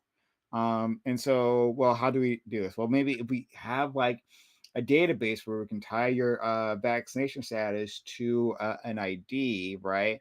Maybe put that in an app Or a microchip. that or a microchip, but that's like that has some sort of cryptography attached to it, right? And then like the individuals or businesses could like scan it, right? Scan your phone, like a QR code on your phone, and it could say like vaccinated or not vaccinated, give you an approval. Now that's something we could do, and it would accomplish a lot of what Dr. Greg is asking for there. But now the government has a more intrusive look into your life, and the more data is being collected, and like hopefully we as a society are understanding now there's big consequences when there's more data being collected. Absolutely. um so yeah, They like have your again, yeah. vaccination status and your location at that time, right? And your Presumably. location. That's a good point. That's a very good point, actually. Like you have your location there at the time. And so like I from a sociological perspective, I'm not sure if there's an easy answer here. Yeah. So there's I was gonna ask if you're okay with that compromise, or like, yeah, is that a compromise? I guess you take of like that sacrifice, potentially giving that type of data to the government, or potentially increase security at I think so. One, California already has all your vaccine stuff. Like I didn't.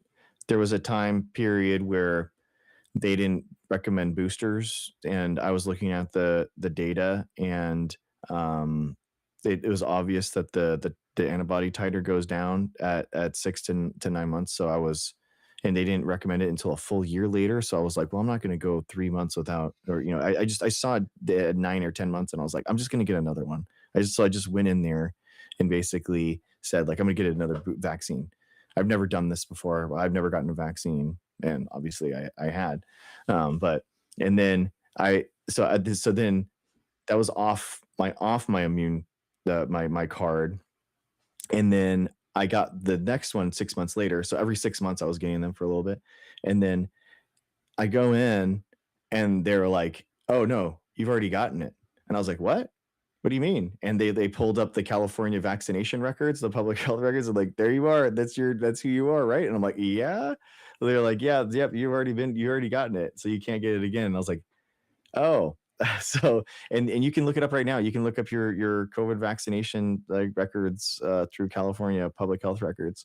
Um, Other countries do this like through GPS data, and it helps know and notify other people in the area that like I think that if you are you're losing rights if you are unvaccinated, I definitely think that you should have like a GPS thing on your phone that alerts people in your area that like do not go in this spot in order to because there's an unvaccinated people that could have measles or something in this area. So avoid this area for 2 days. I think that's completely fair. You could anonymize it and you can just say, "Hey, this area is not okay. You can't you can't like travel this if you get a pop up." That California actually had like an app that was trying to do that. I signed up for it and it didn't really work that well, but that they did have an app that was trying to do that. Basically, say avoid these areas. There's been positive cases in them, all that kind of stuff. Yeah, hotspots. I think that that's totally fine, man. I think that's totally fine. You can anonymize the data. It doesn't have to be like your name is out there. But I think again, like it's like again, or people just get the fucking vaccine. Like what the hell? Like how fucking hard is this? Stop being such a fucking pussy. Just get the fucking vaccine. Like god damn it. I don't disagree with you, but I don't think that approach is going to Holy work. I shit. think No, historically, I think that's what we should do. We should fucking like seriously. Why are you so afraid of a shot? Just stop being like let the kids and the future generations grow up in a world that you grew up with, free of communicable diseases popping up every month. 17 different every 17 different vaccines. And it's just like holy shit. Um, get the vaccine. Why? Because measles is real and it causes a disease that hurts people. That's why. There's no reason not to be vaccinated. And that's why. Like that's crazy. I mean, it's crazy not to be. It's especially it's so crazy because I was debating anti-vaxxers since 2020 on this, and they were all, "Oh, I'm not anti-vaccine. I'm just anti this vaccine." And I was always like, doesn't smell right. Doesn't smell right to me. I gave them the benefit of the doubt because it wasn't mRNA technology. And I'm like, well, oh, it's under emergency use authorization though, man. Like as soon as it's FDA approved, I'll get it. FDA approval comes. Oh, it's like, well, there's a lot of stuff, that we don't know. And then it just every year, oh, we don't have 20 years of data. Now we're against measles. We knew the entire time. Like we knew about this the entire time. We should have just been harder on them, and from the start, and we let them slide. We coddled them, and we didn't get anything out of society by it. It's not like it's it's not like by being like coddling them and letting them be libertarian about this, a bunch of them are like, I'm gonna, you know what? Yeah, you're right. You didn't force us to get the vaccine, so I'm gonna trust you in order to get this done. You know what I mean? Like it's not happened the other way, where it's like, you know what? The Biden administration didn't actually increase and ramp up vaccine access, and mask mandates did go away, and vaccine status mandates, they did go away, and like. You know what? I trust the government more. It hasn't been that way. It's gone the opposite direction where we've gone more laissez-faire on it, and they've gone more and more insane. We haven't gotten anything out of it. so I don't disagree with anything outlined. And like in retrospect, it is kind of funny and also sad looking back of like, yeah, a lot of the talking points back then, especially in the middle of lockdown, of like, this is talk about was like play as in once they've implemented all of these measures, they're never going to roll it back. Locked in our houses, and like that clearly, at least I can tell from my experience of like we went from here in Quebec, like we had actual curfews, but those were rolled back, and all the other measures, like as far as I could tell, it's more or less back to normal, which all back to normal. Um, um, but like, and so I agree with that. We get anything out of it in like at the end of the day, yeah, people that were against it are still against it. There's no amount of evidence. The approval, like you said, we have much longer term data. Now have mountains amounts of data, okay, not 20 years worth, obviously. Have when it comes to vaccines, I don't know what other evidence you'd be looking for to demonstrate that vaccine. What I would say is, yeah, like, if maybe a little bit harsh, but in the vein of one of the articles that you posted in our technologies. I think if there's like a public record of you calling into question the mRNA vaccine, I don't think you should have access like mRNA. If somewhere down the line, when this mRNA platform is available to like treat cancer and a whole host of other conditions, if you were never on board with the mRNA platform, didn't believe in it to begin with, I don't know that you should have access to it. If in fact that's possible to enforce, but it's probably Yeah, not. yeah. I mean, that'd be interesting. You're like, I mean, yeah. If you think that's a good point. I mean, we could wrap this up in a lot of different. Like, if you don't believe the Earth is round, should you get access to the satellites that give you internet? Yeah, or to put it more in this vein, if you don't believe in bacteria and you get a bacterial infection, should you get antibiotics? I'm not so sure about. I mean, for real though. I mean, people. It's not so much like people, but it's also their kids. I mean, that's the real thing. Like the reason we have seatbelt laws in the country isn't necessarily for the person that is, my life is my life, man. That's like what it is. It's like, no, like if you die in a preventable accident, your child becomes basically a product of the state. And now we have to raise your child, or your grandparent does, or your spouse does, like alone. And now it's going to be like hard for our society in order to deal with that. So therefore, we make laws to protect people from themselves, and so we can like you know have those people around so that they can better raise their children too. So it's like it's the tertiary effects. That's why we have laws. That's why we have laws that exist in the country. That's why, like, a great example, in Neon Turtle in my chat said, it's like secondhand smoke is a great example of this. Like, we know that secondhand smoke kills, so therefore we stop it from happening in crowded areas, like inside of restaurants. Well, We actually, do we? That's so. I'm going to sort of like use the talking points or the strategy that anti-vaxxers use. Like, do we have like the randomized controlled trial to demonstrate that secondhand yeah, smoke exactly. actually causes cancer? I don't think that trial exists. Exactly. It strengthens your lungs, apparently. That's what Yeah, that's what but they were saying for I'm old decades. enough to remember when restaurants, like you had your smoking section and your non-smoking section. That was totally thankfully. And in Vegas, you're allowed to smoke everywhere. That's the Really? way. Oh, okay. I'm probably never going to. That's where you're allowed to smoke everywhere. It's a God-given, patriot cigarette every time that you walk around. But for real, I mean, like we have created public health laws before. It's not like this is like the first time. I just I don't know. I don't know. I think we have to, what Prime started us off with is like, how do we like stop this from happening? I think you stop this from happening by like going into these media bubbles that people are in and bursting them and giving them tough love, saying like, hey, you guys are absolute wusses on this. You're harming yourself and your children. It's not okay what you're doing. And like maybe the person in the debate like doesn't listen, but maybe the viewers that look at that and say, hey, maybe that is kind of weird. Maybe I am doing something bad, for my kid. I don't know. I think that will work for some demographic, but I think going back to what was brought up earlier, like as Prime read out, seems like insurance companies can't actually discriminate based off of vaccination status. Like that can't be a factor of like why they. But I think insurance companies would want to deny coverage off of vaccination. That would be the easiest cost saving measure.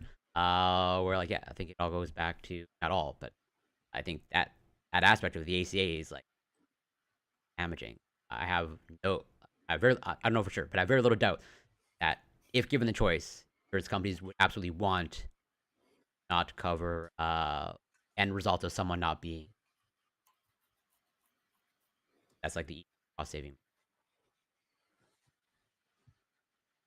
Like, oh, you didn't get this $20 MMR vaccine, and now you require hospitalization. That's probably tens of thousands, hundreds of thousands of dollars. Sorry, can't help you. I think it's also interesting that, like, according to that AI search, that the cohort of people probably most against Obamacare are being protected by Obamacare from the True. consequences of their dumb actions, right?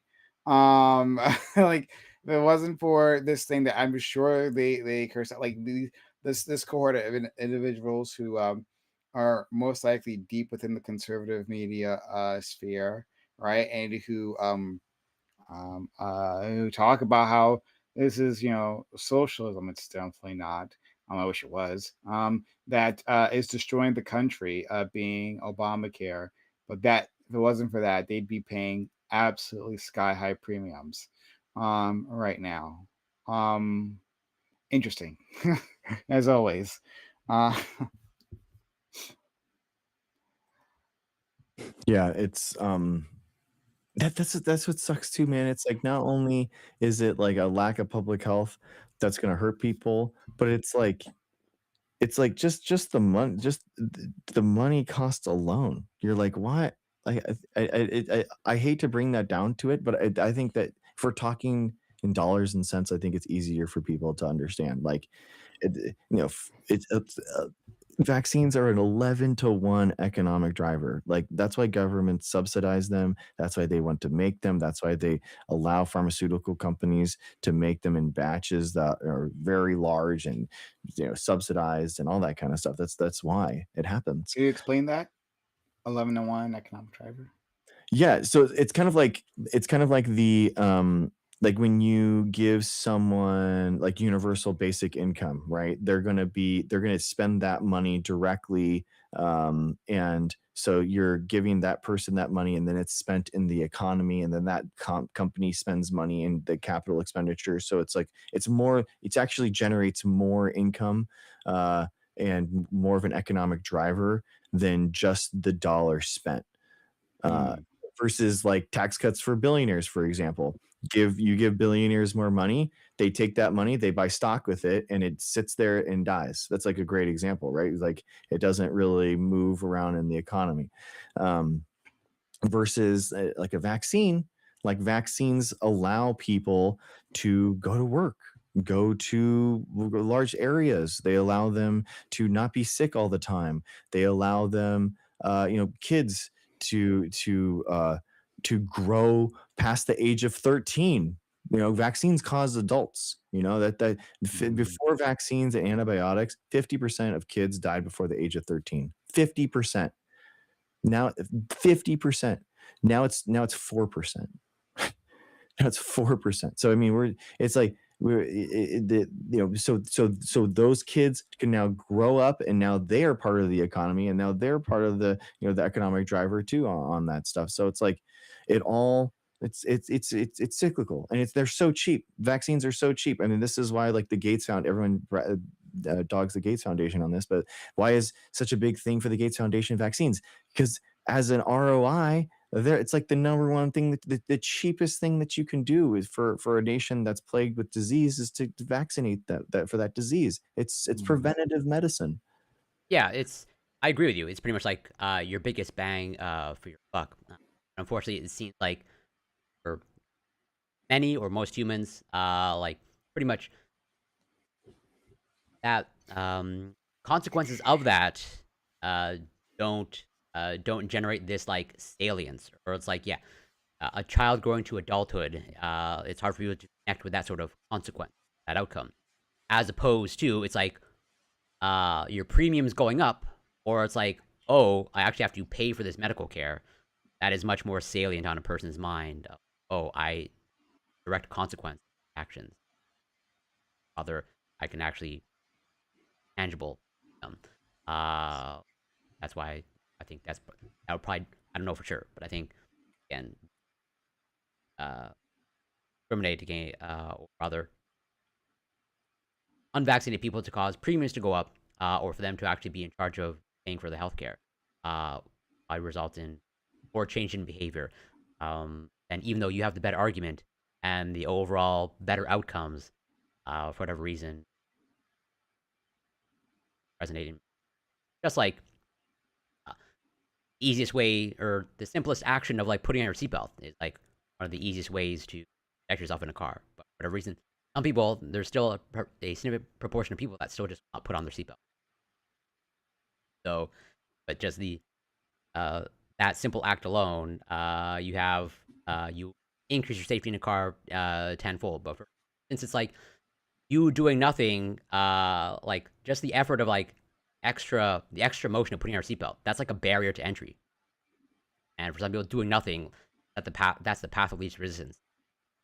That type of yeah. I don't know if my overall point made sense. Aspect of safety, unfortunately.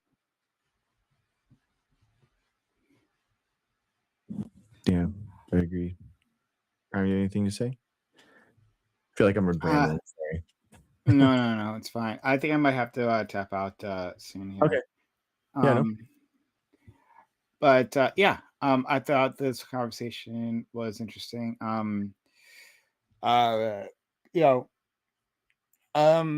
in the end, I think the biggest piece of preventative care, other than literally vaccinating people, is really just education. I got to default back to that, because by the time like these bad ideas have metastasized as they have within our culture, like it's too late now. Too late. What we're doing, right, is we're treating the disease before, like, rather than like taking steps to make sure we never uh like the disease never appears, right. um and we are doing our best to manage the symptoms of something that could have been avoided altogether, if we have a better educated populace on what on everything across the board, right, honestly, right, but especially on in this case healthcare, on what vaccines do, but more than that, like that stat that Dr. Greg gave us in terms of children making it to adulthood, like, that's huge. Like, I knew it was a large number, but I didn't know what it was, right? And if you're telling me 50%, okay, then. But like, if that's, if it's as he says, I mean, that's like people need to like really conceptualize that, right? And you know, we need to be having media that puts this forward, because there is a term for this, and I can never remember it, ever remember it, but like media helps construct a shared reality, like understanding of the past, right. um like, and you can most clearly see this, right, like the difference here when you think of like events from like the 1950s and 1960s, because like the media that we show is in black and white when we think of those individuals, right. That was like black and white TV. We think of them in black we honestly think of them in black and white, right. We think of that era there. But beyond that, like in terms of like how the people, how they dressed and how they acted, right, how they interacted with each other, like what that society was like for those of us who didn't live through that period, right, or at least weren't conscious during that period. Our understanding, what we have, like we can talk to each other about the 1950s, 1960s and have a shared understanding. That's because of media created that for us. So on that same note, like when media leaves things out or alters things, right, or gives us like a vast misunderstanding, like the Middle Ages in Europe, right, the medieval times, right, like that, like people have like a vast misunderstanding of what that period looked like. But that's because media has created that reality.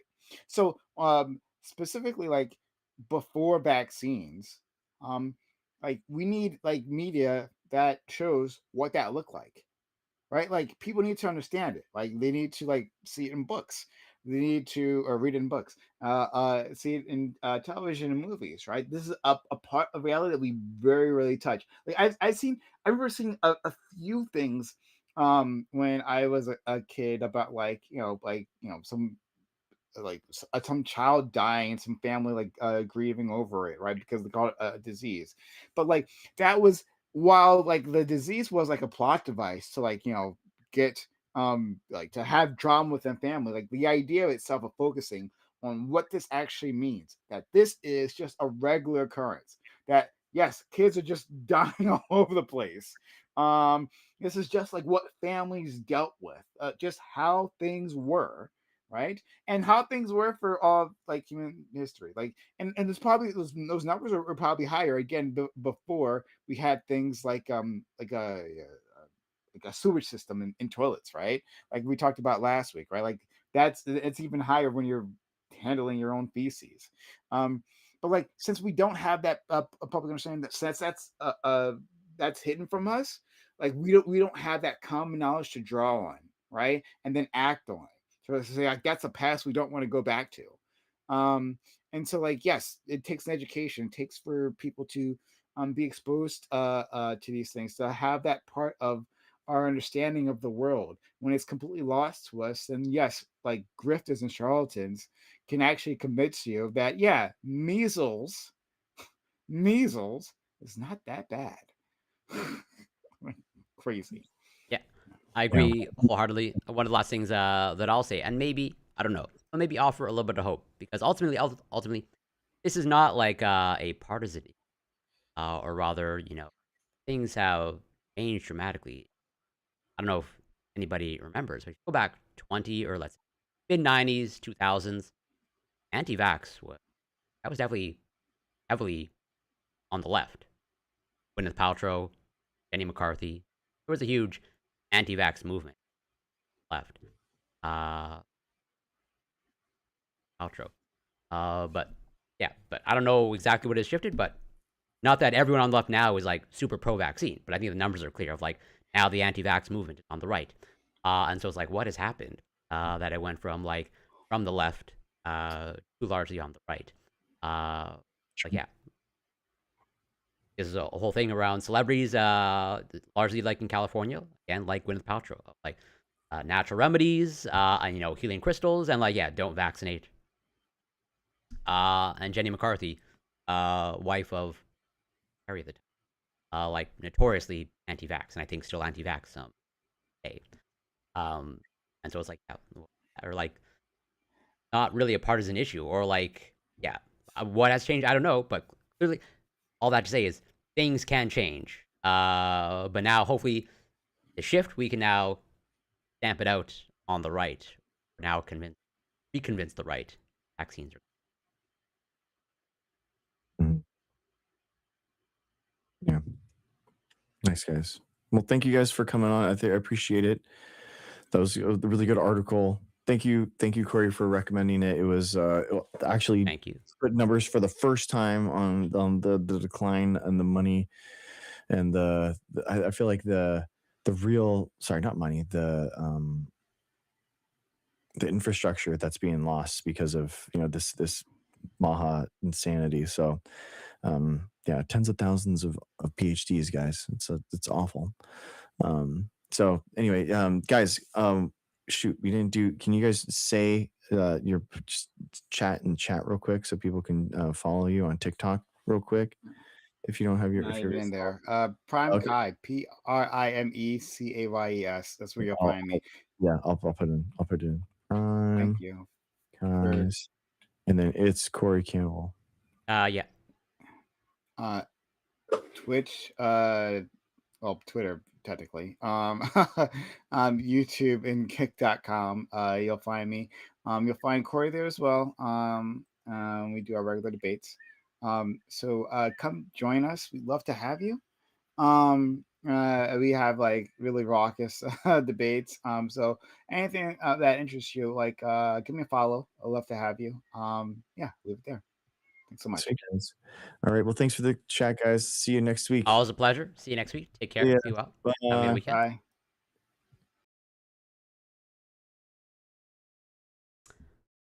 Okay, all right. Thank you everyone for lunch.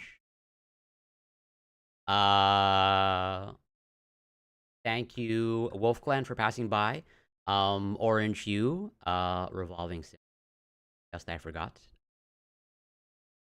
But yeah, as always, great stream station. Yeah, gotta cut it. I gotta get up. But yeah, should be back next week. And discussing how something going on with Maha. Find a topic. But yeah, until next week, care and be well.